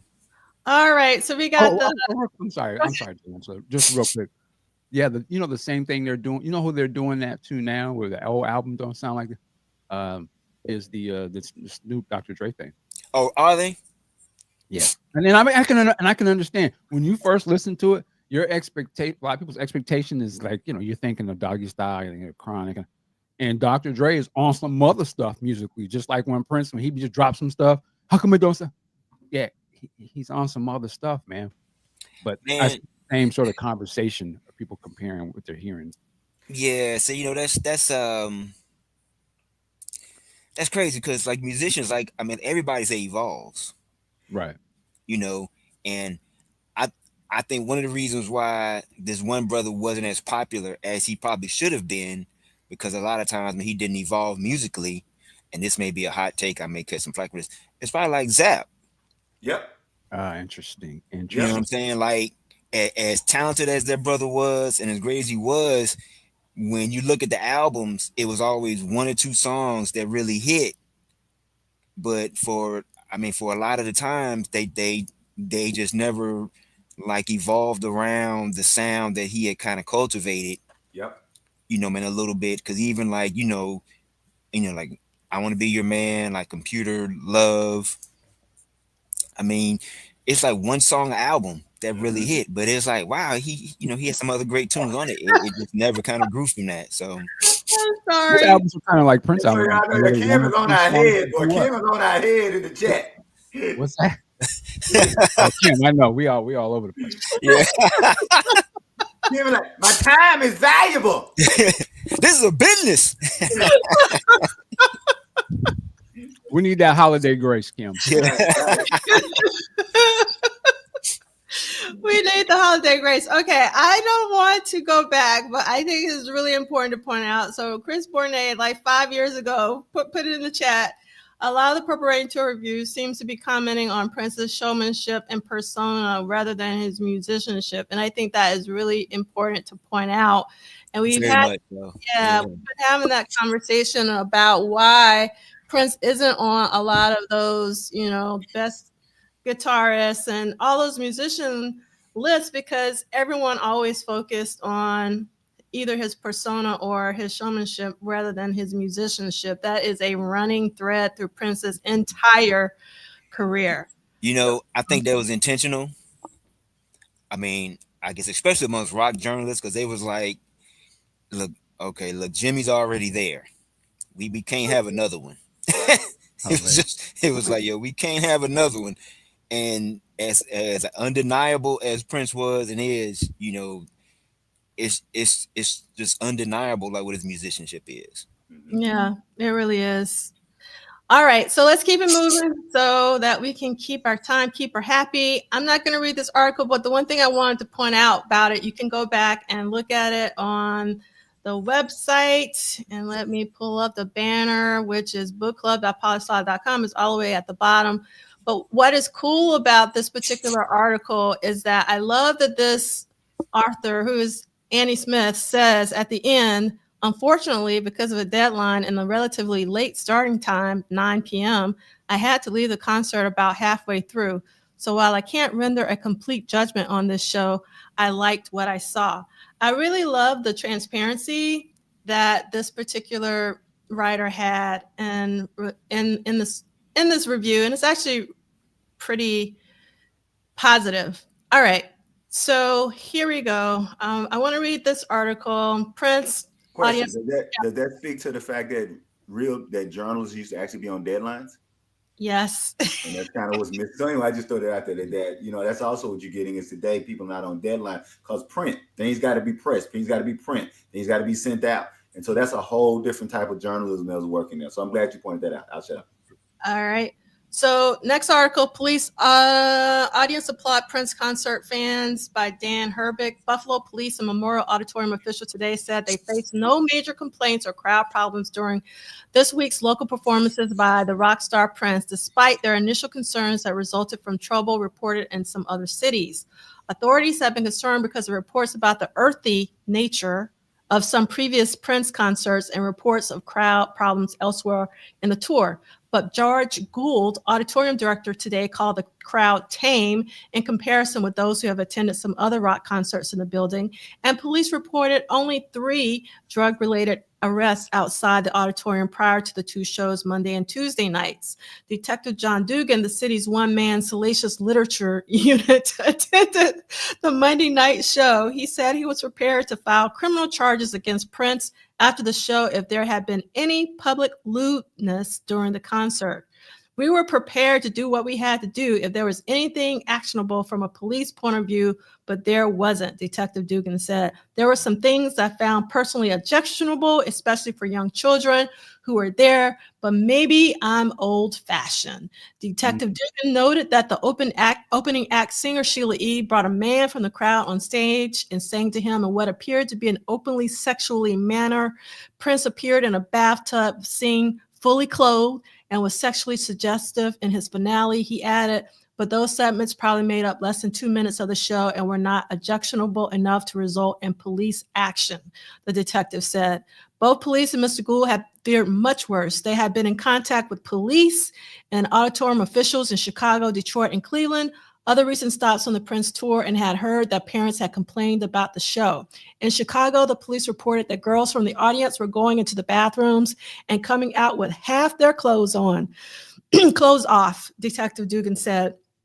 Mr. Gould said the 16,164 fans who attended Monday's show and the 13,857 who attended Tuesdays were actually well behaved and left surprisingly little vandalism. I think that may have something to do with the fact that there were a lot of couples in the crowd. Detective Donald Mix, who headed a group of juvenile borough officers who mingled with the people outside the auditorium in search of signs of drugs and alcohol abuse by teens, said he was amazed how little was seen. This was the most well-behaved, drug and alcohol-free group of young people we saw outside one of the major rock concerts in 2 years, Detective Mix said. Officers Christine Giardini and Mary Magdigan, if I'm saying that right, who mingled with the crowd in plain clothes, did charge 2 young men with marijuana offenses and a third, identified as Barry S. Wesley, 27, of Killoffer Street, with attempting to sell them cocaine. Dang. So Oh, Buffalo. this was Buffalo. So what I find really interesting, because I think some of you know that I'm a huge Doors fan, and Jim Morrison did get arrested for public indecency at one of his concerts. So like this is something that had been going on, in the rock scene. So I thought it was really interesting that they were kind of like waiting for Prince to do something so they could arrest him, which I just think was pretty insane. That's just me. Yeah, I could actually, I could see the country going back to something like that. It's giving me other vibes, but okay.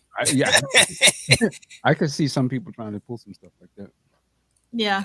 Crazy enough. I mean, I don't know. Like I just didn't see it then. I don't see it now. Like like what had transpired in previous shows to make them think that he was going to be doing something that would warrant that type of police presence. Other than the fact of popularity. I mean, Can't hear you, Steely. I mean, because it wasn't like, they had gotten reports from like Detroit or, like Landover that, something happened and then they missed it. So I think they were, from that article, they were reacting to the sexual reports. I think that one of the things there were 2 driving complaints about this tour was, basically just the debauchery that Prince is an over-sexualized being, and that so there were some parents who objected to the sexual reports. And so, because what it sounded like to me listening to that is that they were waiting on him to do a lewd act for what they could arrest him.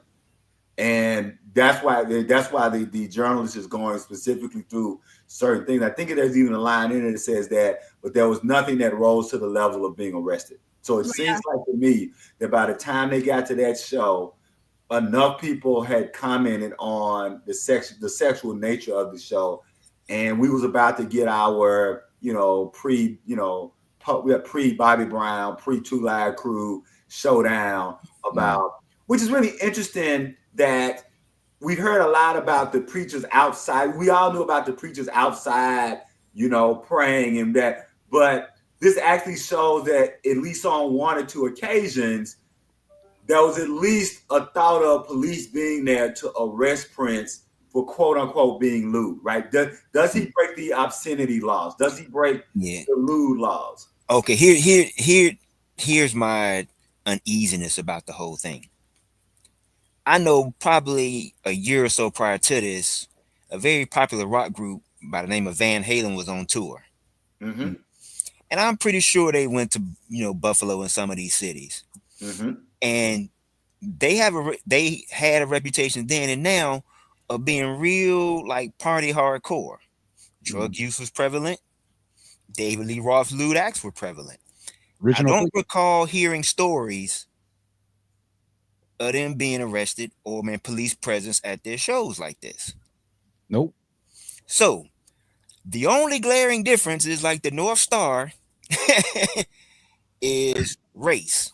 Oh, no doubt. Oh yeah, for sure. Yes. So like that's why I'm kind of like, I mean, see, because I know David Lee, I know they smoked on stage and drank.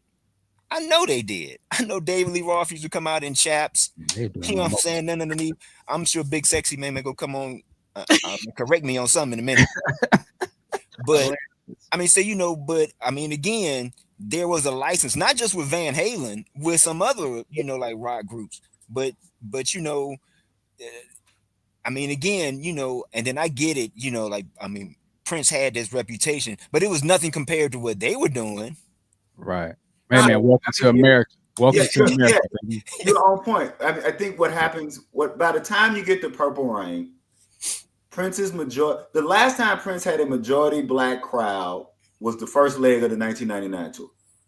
By the time MTV puts Little Red Corvette in heavy rotation, which is the second leg of the 1999 tour, you're getting to 30-40% white crowd. By the time you get to Purple Rain is the first time they're dealing with a Prince who was considered this kind of cultish or minor black star, having achieved this rock star mainstream popularity, and now it's their children going to the shows. It's and now the once rise of the Black Messiah. Exactly. Yeah. now that it's their children going to the shows, so I'm saying all that to say that you're right, Rick. I guess for me, I've become so numb to it. I live in the heart of the Neo-Confederates, and so I'm glad you raised that point, because of course it is. Again, it's bringing us back to the whole Little Richard thing, to where that this is the thing with Prince, that even Prince in makeup became a scary black dude, and that's the kind of duality of dealing with Prince, is that the whole notion of sexuality, the whole notion of femininity. At the end of the day, Prince was seen by them as this scary black dude who could be more dangerous than Little Richard. And for that, you needed police presence. Now, I wanted to add a point to this, which is not really on point, but just something I've thought about writing an article about. I just haven't done enough of the research. The police, and I want to be clear. So we know that this police presence is bogus presence. Like, nothing was happening at a Prince gig. Here's something I find interesting, though. By 1986, rap groups are having difficulty going on tour because they can't get insurance. Yeah. It was known that what's the group? Kid and Play, and this is not them not being good. I want to be clear. But Kid and Play, Public Enemy would put Kid and Play on the bill because it made it easier for them to get insurance. Non-threatening. Now, here's why I raised that issue. And here's the article I want to write. So in 86, hip hop has this reputation. But did y'all know, and I've documented 3 shows, I got 2 that I've documented, that during Prince's performance of America during the Purple Rain show, and during Prince's performance of Mutiny during the Parade tour in Boston, and then I think also in the DNA Lounge show in 93. In 3 shows, Prince himself actually has to break up audience getting physical with each other. Yeah. And I just find that interesting that in 86, hip hop is getting all of the promotion of being these kind of violent shows, when what the Prince shows show us is that concerts have always had physical incidents, and they got nothing to do with being black. Well, because if Prince is having to talk to crowds and say, because I love his line, he says that you didn't get all dressed up to get messed up. Yeah.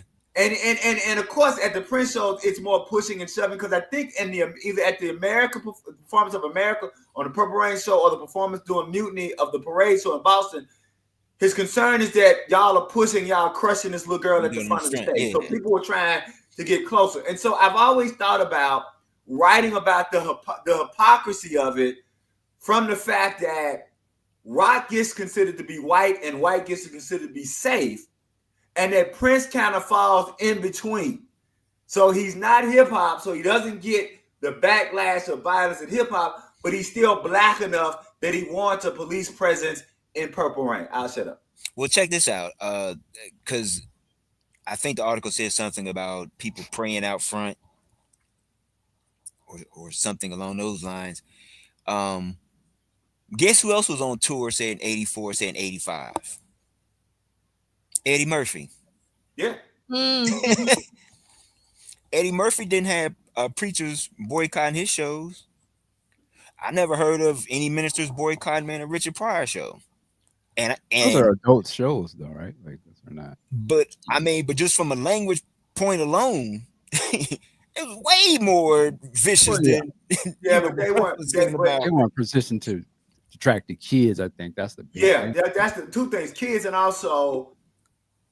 So they were adult shows, but also Eddie Murphy at that time was not considered. He was still considered a black act, and it wasn't their children. I mean, let's be honest. You know, it's what they're trying to do is they're trying to protect their children from this black man. This was right as Beverly Hills Cop had just come out and it was blowing up. But they put out Eddie. I love Eddie Murphy, but somebody just said he had that SNL thing. He's put out by the mainstream, like that's full. So he's kind of safe. They're not gonna mess that. That's a cash cow. There's no way they're gonna mess. You know, Pac had a great line for the same sort of thing. They don't, excuse my language, they don't give a fuck about us. But when I start to rise, become a hero in their children's eyes, now they give a fuck about us. And I think to me, that's where Prince. It didn't matter about the violence. It was that here is this black dude. You don't got our kids wrapped up in this. Yep. You can't control it. And you know, Tipper Gore, she like, who is this? You know what I'm saying? And then what? My child is into this? This is what they're talking about? And hell nah. And they don't know where Prince is going with this. They don't control what he's saying. The only thing they can control is to go run to their boys who run Warner Brothers and try to quell it a little bit that way. But they don't. But Warner Brothers gave him carte blanche to say whatever the hell he wanted to say on them records, and they didn't know what he was going to do. So they were scared about that. That's why they like, yo, wait for him to say something. We're going to shut him down. Same with, you see with the Eazies and all that, Bobby Brown and them, they're becoming heroes in their kids' eyes. That was their problem with hip hop. They was becoming a hero in their kids' eyes, and it was too late. The kids done fully adopted by that point. They were threatening, right? They weren't presenting themselves with a whole bunch of makeup and effeminate. These were like thugs, you know. So it sort of switched on them. But then they loved that actually. Like they realized their kids loved that type of thing, that rebel. You know, my parent, you know, N-word, you know, all that. So you saw it sort of shift, but it was the same thing. Prince represented the same thing in their mind, that the Eazies and all that. They didn't care about divine. He was black. So that's the difference. That's why you say, well, how come David Lee Roth and them get? Because they're not black. Yeah, it's not, and it ain't fair. They ran it, so they're gonna do whatever they got to do to shut it down. You know, and I'll add to this just for me to close it out. If you've never seen the movie Soul Man, which is a really good movie, by the way. You talking about the C. Thomas Howell? Yeah. For our listeners, and then for the newbies, it's like the Sam Jackson, Bernie Mac. I think that's Soul Man. Right. Not that. Yeah. This is an 86. Outsiders. Yeah. He's in blackface. Yeah, it's an early 80s movie, Soul Man. Great movie. And it's really actually, it works today because thinking about what's happening with DEI and affirmative action, Soul Man is actually about DEI and affirmative action because it's a story where a white kid can't get into a college. Harvard. And so he pretends to be black to get an affirmative action scholarship. And so when the black kid goes to this white girl's house, the family fantasizes about 3 black stereotypes that are dangerous to the white community. and Prince is one of the One of black his stories. stereotypes that's dangerous to the white community. You can find this on YouTube. It's And hilarious. so one of those is Prince. So go check out that Soul Man. If you can catch it on. But it really is an interesting movie about the white psyche and how the white psyche interprets blackness. And the fact that in 85, 86, Prince was a dangerous black man to a lot of the white community, which is really interesting. And I'll just say, what's up, Brad? That's my homeboy from Mississippi. So I just want to say, what up, Brad? Man. My homeboy from Mississippi. All right. So Big Sexy chimed in. So Big Sexy is saying complete oversimplification of the issue. Ozzy Osbourne arrested on tour. Paul McCartney arrested on tour. Led Zeppelin arrested on tour. Marvin Gaye on stage in his drawers. I could do this all day. Well, I would say not necessarily a complete oversimplification, because again, I agree with all those things. So rock and roll and authorities and conflicts between rock and roll and authorities, that's part of history. Go back to Elvis Presley, they wouldn't film him from the waist down, right? So that's not what we're saying. What we're saying here is that when you look at those things, you look at Led Zeppelin and Ozzy Osbourne, they're arrested because of the things behind devil worshiping and body sacrificing and those kinds of things, right? Prince here is being arrested simply, is being identified simply because he's becoming the next black person that's scary to white America. So I think that you have to put Ozzy Osbourne and Led Zeppelin, because remember, Led Zeppelin is known as some of the original backward maskers. So if you're going to talk Ozzy Osbourne and Led Zeppelin, you also got to talk about devil worship and how that lays into why they would be identified in different ways, where Prince would be a different type of why he was arrested. That's the only thing I would say, is that they are speaking to a really kind of antisocial demification of Christian values, whereas Prince is this basically black man that's what's the word I want to say, flaming notions of black masculinity to white female teens in ways that hadn't been done in a while. All right, thank you, Celie. So I'm going to try to keep the train moving, and I'm not going to. I was going to read some of this. I'm not going to read it. So again, you can find this on the website bookclub.polysolid.com. I love all the laser actions in the Purple Rain tour in particular, and I was excited to find this article about the person who was on tour with them for laser safety. So I won't read that, and then I'm not going to read the next one either. I want you to see that there's a Prince concert hunger drive drop off in Minneapolis. And before I read this next article, I don't see it. Okay.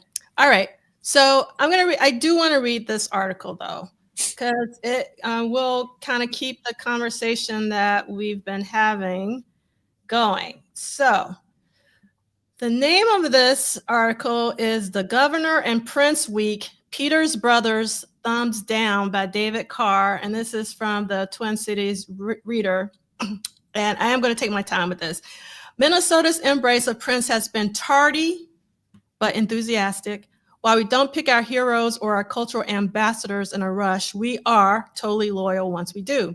This is the crowd that after all that failed to boo Les take that heel Steckel even once in the course of the recently concluded football season. I don't know who that is, but maybe Celie does. But Prince is in the midst of a winning season, and now even the governor is declaring a Prince Week. Prince, you may recall, had to prove himself on both coasts before local radio stations would play him. Now they won't stop. The little man from the near north has become a certified phenom, so we have swallowed tickets and hype alike with unparalleled gusto. The St. Paul Civic Center will be filled 5 times by mostly white Midwesterners who will be there because they couldn't bear to admit that, no, I haven't seen them. And I don't know, is this a typo? Chits, CHITS, are being called in all over town to ensure good seats, even if the seats are less precious than when there were only 2 shows. But the hometown boy came through with a bunch more shows, and now some 90,000 of us will share an intimate evening with Roger Nelson. That's how they wrote it. Rudy Perpick, I don't know if I'm saying his name right, probably won't take wife Lola out to the Civic Center, but he has decided that the week of December 24th will be dedicated to Prince, along with that other well-known cultural hero. The proclamation he announced includes a whereas that says, Prince has proven that a Minnesotan can remain in Minnesota and still develop a national reputation and recognition. Perpick is presumably tolerant of Prince's occasional national tours as long as he returns to that little purple house on the lake shore in the western suburbs. Perpick also lauds Prince's indelible mark of style and creativity on the music industry, which has established a new era in rock music with his singing and playing versatility. But the Reverend Dan, I never met a record that didn't burn Peters, and a lot of other Christians maintain that Prince has actually established a new low in rock music themes, most especially with Head and Sister, 2 of the spicier remnants of the Dirty Mind era. Neither of the 2 songs in question is reportedly played in the current tour, but that doesn't impress Dan Peters. He has found plenty to hate in Darling Nikki, a cut from Purple Rain. He wonders how the governor could dedicate Christmas week to a man Peters views as almost an incarnation of the devil. I'm not finished. All right. I wish the governor would spend time trying to bring some factories into International Falls instead of trying to get a few more rockers in here to make records, said Peters. Reverend Peters is a man who takes to his mission with a fair amount of affability and humor. He didn't seem offended when the reporter admitted that he was taking his 3 sisters to a Prince show, once assured that the youngest was 19. How much are you spending for the tickets? $78. I'll bet you haven't put that much on a church collection plate in the last year. No, Reverend Ike, I haven't. But the Reverend did admit that he himself had to go out and buy a copy of Purple Rain. We burned all of ours, and this was the only way I could get a lyric sheet. This really hurts and maybe one of the worst sins of my life, he said. He turned up Darling Nikki from Purple Rain. I knew a girl named Nikki. I guess you could say you guys know the lyrics. I don't see much socially redeeming value in those lyrics, do you? I don't think the old boy, Perpeck, really knew what he was doing. His secretary told me he hadn't ever listened to him or read a lyric sheet. She seemed really embarrassed, Peter said. Perpeck was buttonhole last Monday as he walked out of a meeting in which the Minnesota presidential electors formally cast their votes. Was the governor ready to back away from his endorsement of Prince? Absolutely not. What about those lyrics, Governor Perpeck? Nah, I haven't read the lyrics. Look it. The first thing he talked about was the food shelves. That's compassion. That's a Minnesotan. We're proud of him. My kids love him. And he's doing great things for the state of Minnesota, said Perpeck. Reverend Peters is offended. Great. This way we'll be known as a land of 10,000 lakes and one pornographic rock star who has promoted incest, oral sex, unnatural acts, he said as my pen trailed off. Reverend Peters isn't impressed that Prince has credited God in all of the liner notes of his albums. And he says, I question what God he worships in lowercase g. He isn't impressed that Prince disdains drugs and alcohol, or that he's asking his fans to bring food for the food shelves. This isn't costing him anything. It's his fans that are doing it. Reverend Peters and his associates will hold a candlelight vigil next Sunday night on the steps of the state capitol and hopes they can save Prince's immortal soul before he hits the stage and begins preaching his message of sexual healing. Just in case people haven't had enough exposure to the gospel, according to Prince, Peters is buying ads in the St. Paul paper that will spell out some of the lyrics of Prince's naughtier bits. The St. Paul paper said the other day that the audience would be composed of mostly children with their parents. I think it's important that the parents know what he's talking about. That's where the rubber meets the road. The parents should be making a judgment about his message. He sings out of both sides of his mouth, and yet I haven't read one negative thing about him. The media only focuses on the positive, the hype about him coming to town. Reverend Peters made an effort to halt the concert initially, but was told he would have to put up a $1.5 million bond to get an injunction. As it is, Peters and others will stand outside the concert trying to convince folks not to go in. Peters is realistic about how much luck they're going to have. Yeah, it's tough duty, but if we even stop one person from going in there, it will be worth it. Peters was recently featured in People magazine and received some 150 obscene phone calls in the wake of the story. That makes me feel good. I know I have my enemy angry now. Given the economic and popular forces at work, Prince is going to go on no matter who's angry. Peter stills hope that lightning might strike. There is nothing I would love more than to see Prince get up and renounce his lifestyle and tell people he was going to start dedicating his life to the Lord. He could have a positive impact on a lot of lives. Hey, I say wait a few albums. Wait a few albums, sir. Yeah. Wait for the Love Sexy concert. You Ooh, might. boy, man. Listen, I'm gonna let y'all go, but let me say. No, man, my blood is boiling. You go first. Yeah, I'm just gonna keep it real quick. And I'd be curious to see what's the name of this pastor? I gotta look him up. I was just curious. Reverend Peters. Yeah, Peters. Is that he's not from a black church or something, is he? Or? No. No. Got it. I'll say this. As a fan of Prince, and particularly about that time, I would have been like, this dude is crazy.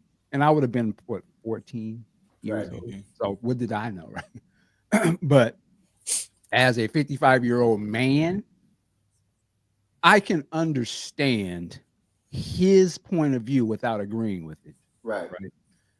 He reminds me of how my family members would have spoke at that time about Prince, with the limited knowledge that we had about Prince.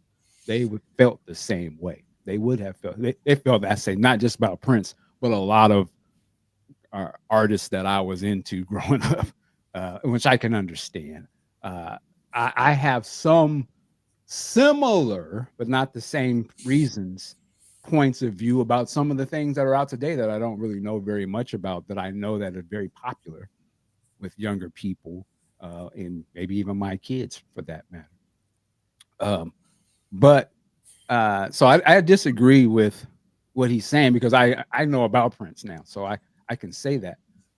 But I say that there should be a lane for somebody to be able to do what he's doing, as long as he's not hurting anybody, just as there should be a lane for the other side to do what they do without hurting anybody.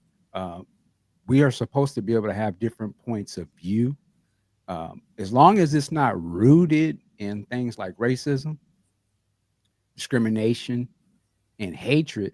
I don't mind a different ideology, or at least listening to a different. I can make up my own mind whether it makes logical sense to me and my values. But on the surface, I can understand his viewpoint of why he's saying what he's saying, and him putting his boots on the ground to put in work for what he believes in. Can't be mad about it. As long as you're not stopping nobody from walking in that place, and you're not trying to pull this stuff out of circulation, say what you want. That's my point of view of it. Knowing Prince now, though, that guy ain't got nothing to worry about. And that's why I say wait a few albums, because he kind of does. There's a whole part in the show where he's sort of like, I ain't that no more. I'm this. So that's my take on it. Go ahead. So I just wanted, this is another article that I'm not going to read, but I wanted to show the photo, and the photo is them at the state capitol, and it's Pastors Dan to the left and Steve Peters to the right. And you can see Prince of Peace, not Prince of Porn, Governor P, retract your statement, please. So you can see, like, they did follow through on their word. So, you know, my issue with individuals like that then, and even now as an adult, I am reminded of a Sunday school lesson like that I learned Notice I said Sunday school lesson. And it was when these individuals were going to stone this woman, and Jesus saw them and scribbled something in the dirt, where he basically said, "Let ye without sin cast the first stone." Right. And so these individuals, so first of all, like Mike said, limited knowledge. They had said in the article that they didn't know about who this person was or what he had done. And then he said he didn't care that Prince, thank God, on all of his previous albums turned down. So clearly you got some biases there and you're passing judgment. And so, when me personally, so my flag always goes up when I get vibes like that of people passing judgment on something. One, you're passing judgment. Two, you're passing judgment on something that you don't know nothing about. Now, they could have educated themselves and done some research. Okay, it's this, that, or whatever, and say what have you. By today's standards, what they did then, people would probably classify as they just want some clicks, or like some 15 minutes of fame, or say what have you. But that's just my take on it. So I'm gonna try to come from a different way to show you, just to talk about the nuance in this. And I'm gonna start by saying, and I think Brother Rodney Fitzgerald knows how much I respect him, and but I want to raise up Brother Fitzgerald and then get at this preacher this way. I'm offended anytime someone says something negative about C. Dolores Tucker. I come to the defense of C. Dolores Tucker. I don't play when anybody says something negative about C. Dolores Tucker. Even when, and I was, again, I've been on, and this ain't got, I wasn't the biggest hip hop person. I'm not a hip hop person, but I think to lump C. Dolores Tucker with this reverend here is kind of misguided, but it also speaks to how nuanced this is. For me, as a 14-year-old in 1984, this reverend wasn't saying nothing that all the old black people I knew were saying. Every old black person I knew was saying the same thing. So I guess for me, I see a lot of people in the chat, they're like really outraged. Or if you were raised in the Baptist church or the Southern Baptist church, like these statements are par for the course. And if people have a particular sensibility, it's like when Prince released the Rainbow Children, a lot of Prince fans got mad calling him Judging Prince. And I said, hell no. He was judging Prince on controversy. He was judging Prince on controversy. It's just you didn't like what he was judging then. So I think that a lot of times we have to, in the same way that we want Prince and people that we love or agree with to say and do what they want to do. See, that's the problem with, the whole First Amendment, right?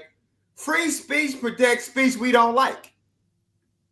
And you have to understand that free speech protects speech. This dude had a particular ideology. He had a right to exercise that ideology.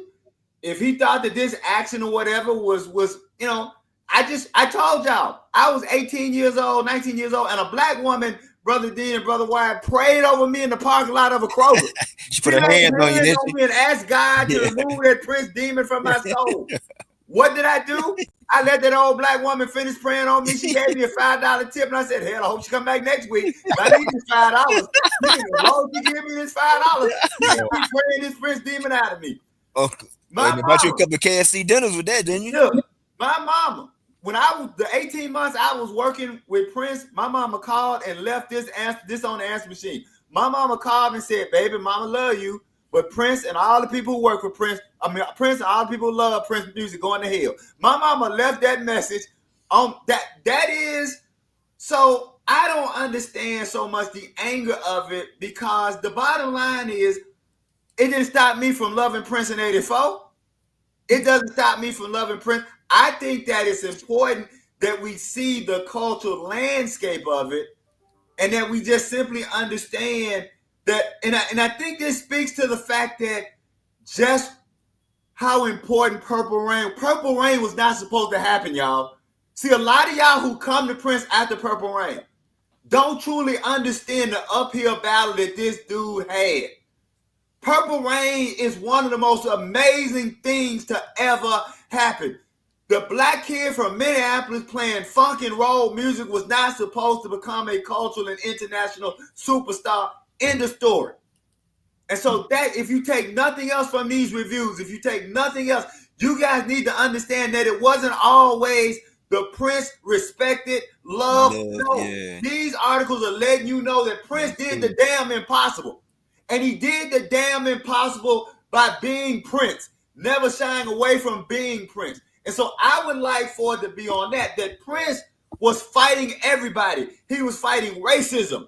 He was fighting Zionism. He was fighting homophobia. He was fighting classism. Everything that a person could fight, Prince was fighting, and he defeated it with his talent.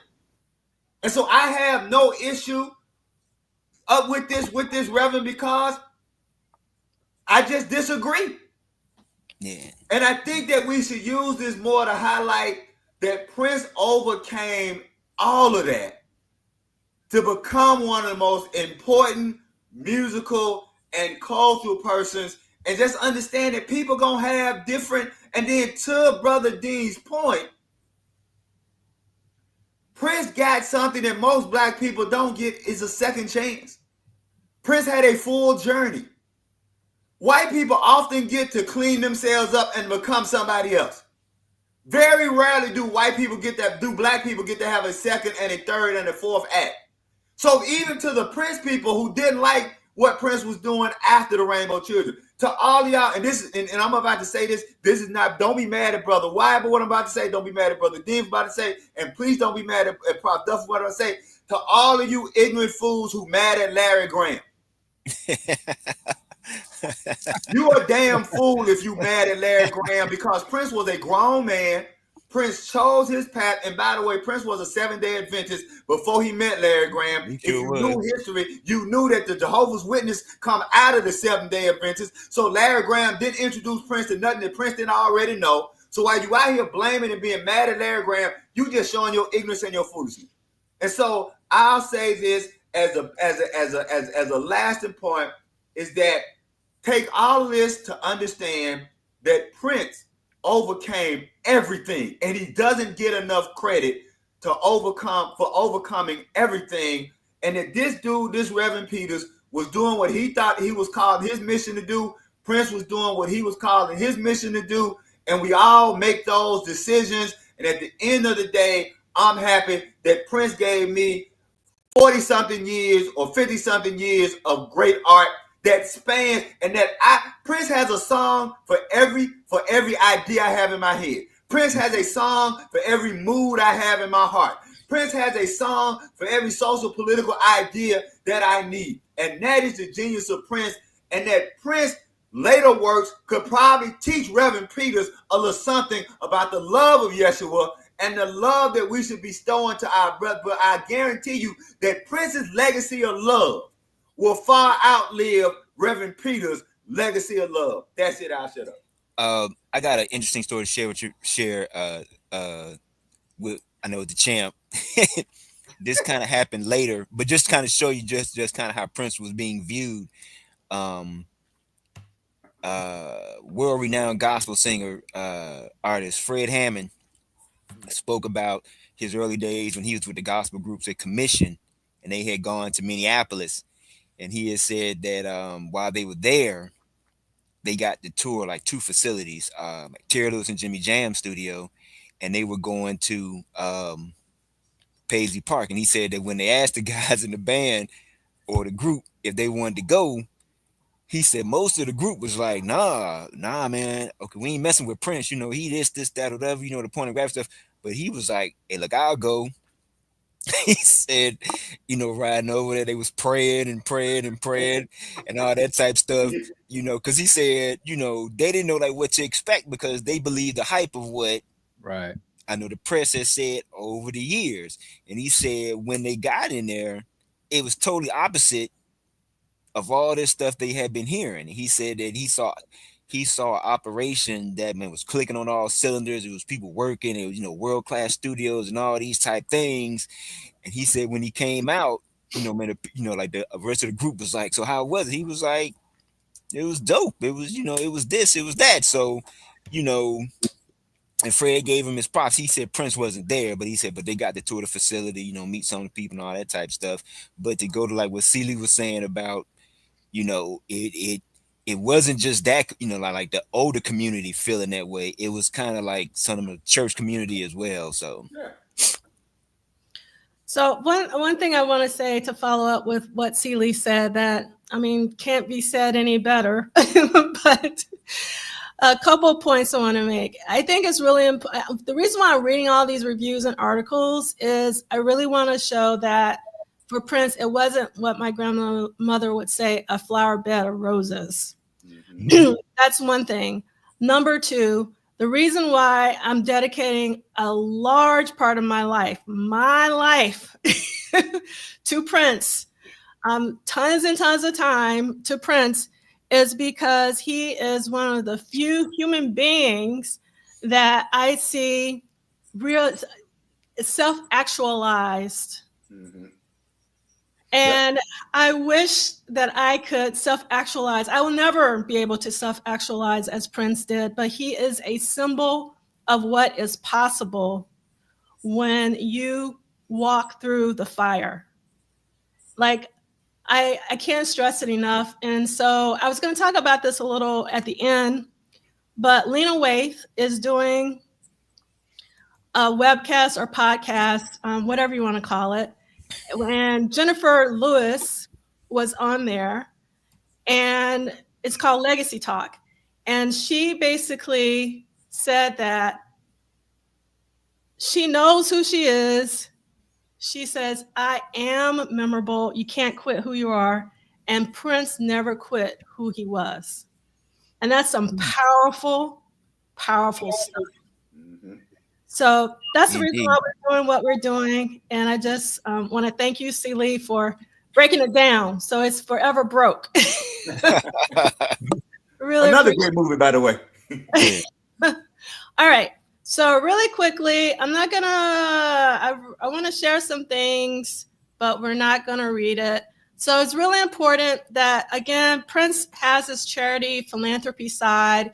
And so we talked a little bit about this, but in the Star Tribune on December 21st, 1984, there was an ad about 1,000 Purple Circle tickets to Prince's 5 concerts at the St. Paul Civic Center next week, and they're on sale at $50 each, which is a lot of money back then. Proceeds from the sale would be donated to Chicago's Teacher Training Institute, which trains educators to deal with problem students.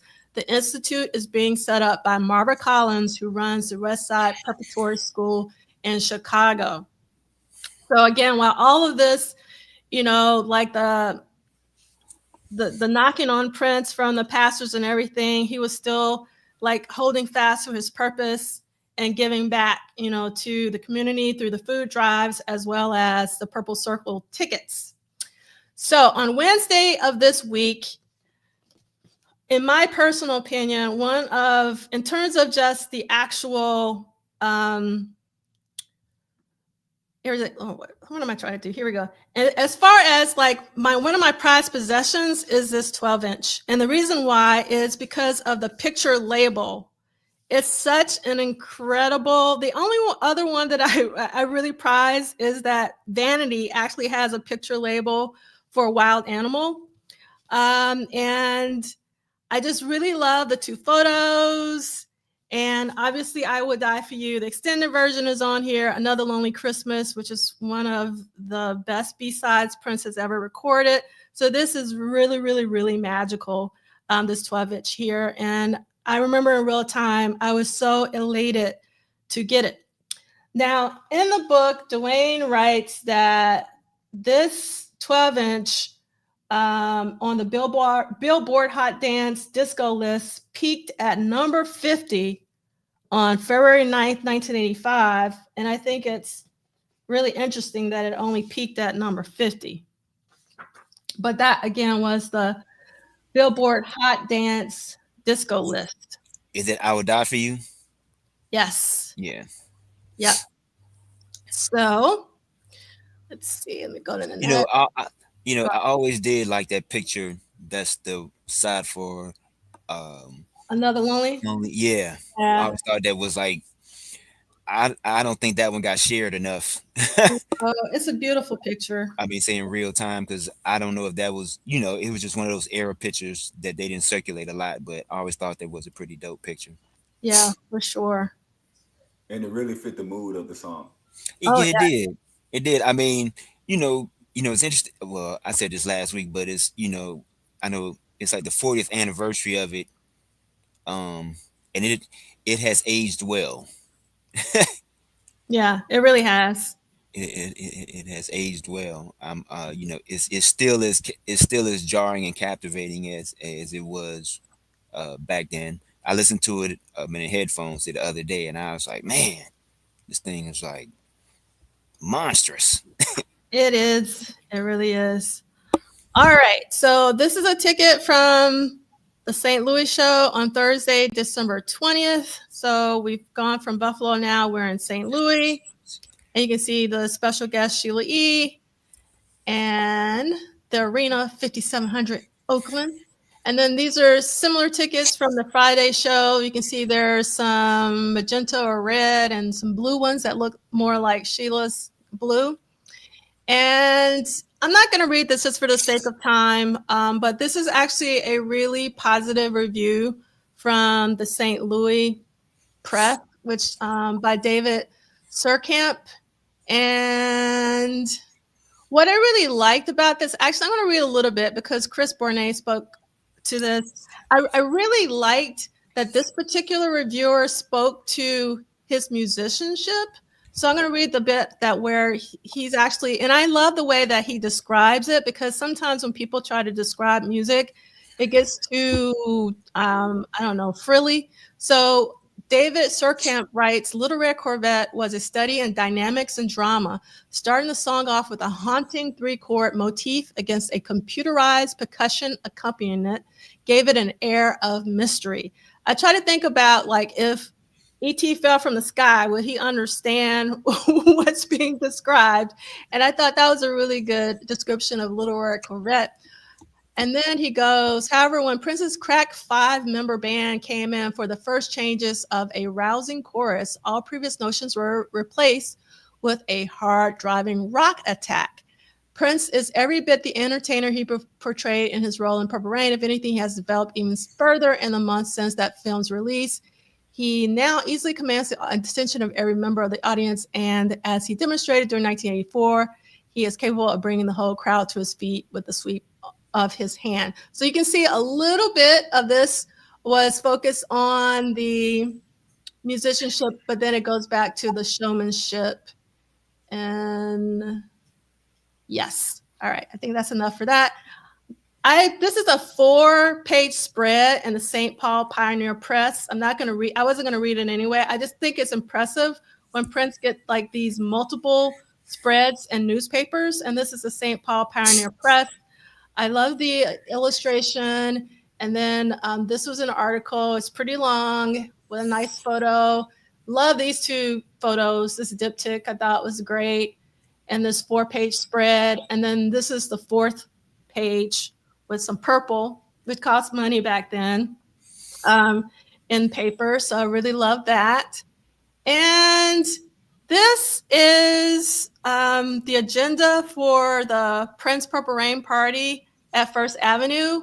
I got this from a dear friend, so thank you, dear friend.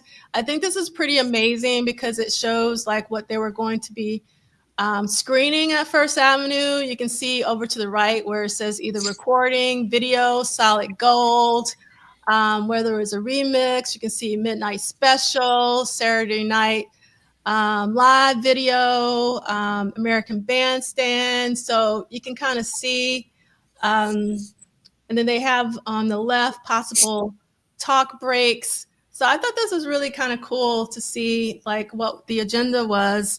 And I really love this photo of Prince walking into First Avenue for this party, which was taken by photographer Jim Steinfeld. I thought it was just a cool shot, and I love. Yeah, it is. Yeah, it's a really cool shot of Prince walking into First Avenue for this party at First Avenue. And we won't read this for the sake of time. And I want to scroll through this really quickly and say I highly recommend that you watch the 688. I watched it last night and I was deeply, deeply moved, more than I thought I was going to be. I mean, it was, I'm almost about to cry thinking about it right now. So I highly, highly recommend it. And then I would follow it up with the legacy talk that I mentioned, because I needed some counterbalance after watching that film. And this was the best thing to kind of counterbalance. Jennifer Lewis is incredible. Her story is incredible. And this conversation is a must, in my personal opinion, in light of if you watch 6888, you need to watch this legacy talk with Jennifer Lewis. If you don't plan on watching 6888, then you probably shouldn't watch Legacy Talk with Jennifer Lewis. You really? know, no, I'm sorry. Go ahead. No, go ahead. I was gonna say, I know before you get too far away from say the movie, I have an aunt by marriage. Her aunt was a part of that group. Oh wow. Cool. Yeah, and so, yep, I plan on watching it. I know, it's gonna be family movie night sometime over the holidays, but That's actually that's Monica and I's date night tonight. Yeah, I can't wait to hear what you both have to say about it. No, Jennifer Lewis is not in the movie, but the point is that I'll tell you, as a Black woman watching that film, I was deeply, deeply, deeply touched, and it can make you feel some kind of way. So, like, in order to remind you of who you are as a Black woman, yeah. Jennifer Lewis is like one of the most powerful Black women on the planet.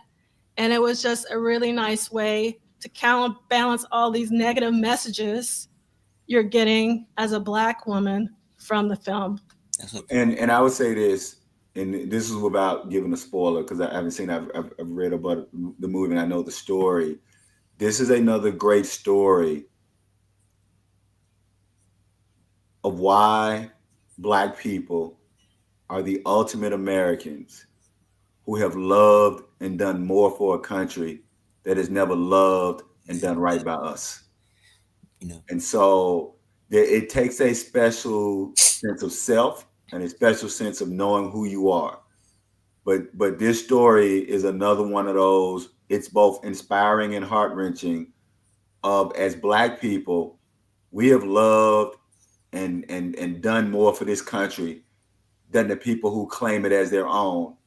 And let me put it this way: Columbia Salam, the great poet and short story writer and fiction writer who gave us the elements of the blues aesthetic, Columbia Salam says there was no Christianity, democracy, or decency in America. There was no Christianity, democracy, or decency in America until Black people forced white America to live up to their empty creeds.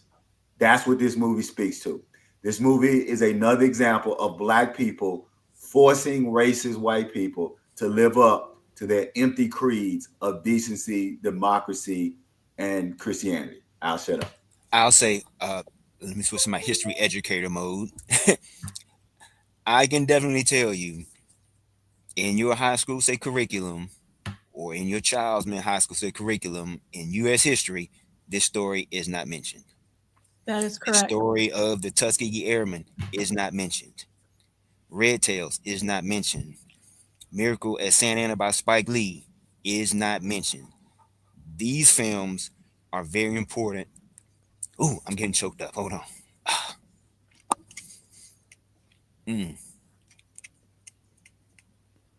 Because not oftentimes, majority of the times, we are not seeing, our children don't see our contributions that have been made to make this country what it is. And so they're made to feel as if they play no part in it. By having visual references, it is quite empowering as they go through the subject. Not only is it empowering for them, it exposes everyone else that have never been taught the contributions that we made, and they see the contributions that we have made, and the roles that we played, and the things that we had to endure, like Celie said, in spite of, and still doing for the country, and while dealing with these other things and being treated a certain way. And so, you know, I encourage you, like D'Angelo said, this film, you know, you owe it to yourself, you owe it to the women in your family, your future generations. You know what I'm saying? Check it out. Yeah, because Ricky, you hit it on the nose. I have never heard this story, and I am 54 years old. Never. Not once. Yeah, that's very likely. I mean, and you aren't alone. Yeah. Yeah. So it's really important. All right, so let's move on to our music break. And I know you guys are probably tired of me talking about Corey Henry, but you guys know I love me some Corey Henry. And we have more videos from the Blue Note shows in the accompanying playlist. And I didn't post all of them, so you're going to have to go to Groovement 71's YouTube channel to see all of them. And I'm sure more will be posted.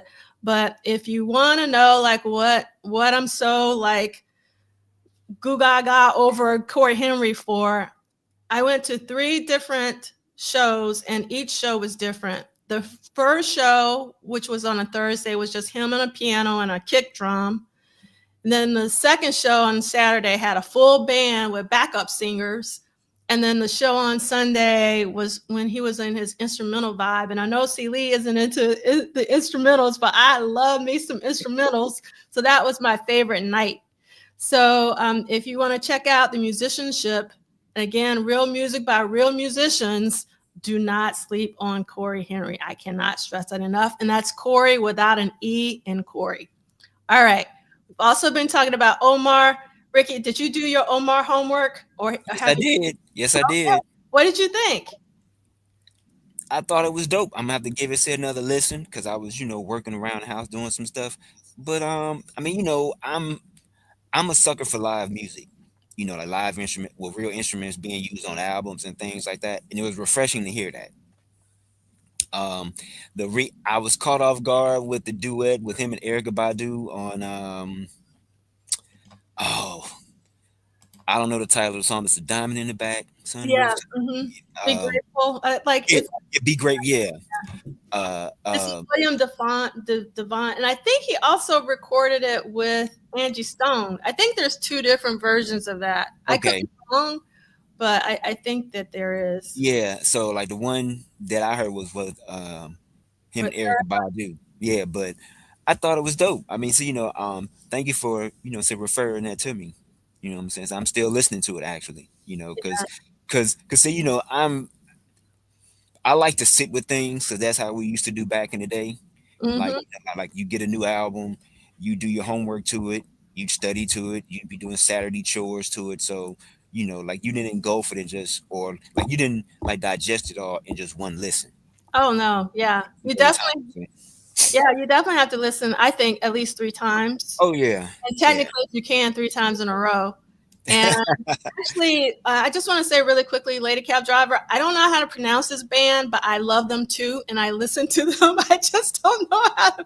So I highly second your recommendation for this band. So thank you so much for dropping that in the chat for sure. So if you love music and you love live music and you love real music by real musicians, Omar is someone you don't want to miss because he rarely comes to the States. He's from the UK. So when Omar comes to the States, you go. So if you're in New York City, please come to City Winery on January 19th. And then if you are in Atlanta, you can go on January 18th. And if you're in Philly, you can go on January 21st. And if you are in Alexandria, Virginia, you can go on January 20th. And if you're in Chicago, you can go on January 15th. Okay, so Lady Crab Driver saying it's Kruangbin. All right. Oh, and hi, Tariq. I hope you're well. It says, ironically, Jesse Johnson put me on to Kruangbin. Hopefully I'm Okay. saying it okay during his Funkatopia interview. Nice. All right. And in the purple roll, again, this is around the holidays when people aren't feeling they're 100%. You definitely want to make sure you give them some love. So please reach out to Jeremiah during this time of year. And if you haven't contributed to its GoFundMe, please consider doing so. Can I say something about that? Yes. Because I want to be honest. I want y'all to know that when you're giving from the heart, that's all that matters. Because for a second, I didn't initially give because, you get to the end of the year, and particularly those of us who work as artists and you make your living, since I retired, I work as an artist. So if I don't work, I don't eat. And so I was like hesitant to give because, just be honest, I didn't have that much to give. And I was letting my ego and my pride and my shame stopping me from giving to a brother like Jeremiah, who's done so much for us. So don't not give, whether it's to Jeremiah or anything, because you don't feel like you have enough, or just because you don't. Hey man, $5. If 100 people give $5, guess how much that is? If 1,000 people give $5, guess how much that is? And so I'm speaking that for me. And if there's anybody else who may have felt that way, if anybody else who, and particularly this end of the year, don't let whatever you can contribute, whatever you can give, if you're giving it from the heart, trust me, that brother will appreciate it, and anybody else. So don't let because you can't do a lot stop you from doing anything. I'll shut up on that. I love that, Celie. Thank you so much. And this is the playlist. So you can see, again, from D68A, we have the sound check from the Buffalo show, and we have both Buffalo shows. And then you can listen to the extended version of I Would Die For You. You can also watch the video medley of I Would Die For You and Baby I'm a Star. There are 3 news, I don't know how you're saying, from local news in Minnesota, like them actually interviewing fans in real time. Like all of these videos are from December of 1984. So if you want to hear from real fans in real time, there are 3 different news broadcasts in the chat. Then you can also see the trailer for the 688, and then also in there you can see the entire Jennifer Lewis interview. But if you don't have time for that, they actually made a little clip of the most powerful part, which is the end. So if you don't want to watch the whole thing, you can at least watch the whole the part at the end. But you really probably won't get the same impact if you don't watch the whole thing. Then there's tons of Corey Henry live because there's more than this in the accompanying playlist. And next week it's going to be week 52, our last week of the year, and it is going to be pages 466 to 470. And I cannot believe that we are finally, after 2 whole years, at the end of this book by Duane Tudahl. And so we got to give thanks to Duane for writing this. It was such a wild ride. It's like really, really, really crazy. And before we end, I got to put this up from Tariq. So still thinking about that Landover show. We got to see a celebration. It makes the Purple Rain tour feel new. He was so happy and enthusiastic during that one. All right. So who's going to take us out? Usually Michael Dean does it for me. Who wants to take us out this week? You got it, Ricky? Yeah, I got it. You know what? Okay. Thank y'all for coming. It's been a blast. Enjoying it. Enjoyed my guests. Well, shoot, I'm a guest. My host. No, your family, Ricky. My host. I'm, That's- but like C. Lee said, give what you can, man. Give from the heart. I know Christmas is this week. I know everybody's probably gonna be trying to get your shopping and all that stuff done. Um, More than any gift you can give, love on your people. Yes. Love on your people, man. Love on your people, because and tomorrow's never promised, and say you never know. Hug, kiss on them, love on them, touch them. You know what I'm saying? Have some communal moments, whether it's watching a movie, whether it's playing games, whether it's listening to some music. You know what I'm saying? Love on your people. Enjoy them. If you know somebody out there that's kind of having a rough holiday, you know what I'm saying? Hey, like love on them extra more too. You know what I'm saying? Because not everybody has somebody. You know what I'm Yeah, saying? for sure. And man, think of your, like do wellness checks on say your friends and family. You know what I'm saying? Man, love on your people, and until then, hey, look, man, banana daiquiris on me. Wednesday night. I don't know, maybe Deanna could do, a special little thing. We just, toast up, everybody post something on her IG page or something, banana daiquiris on Wednesday night, everybody. And till then, see y'all next week. All right. All right.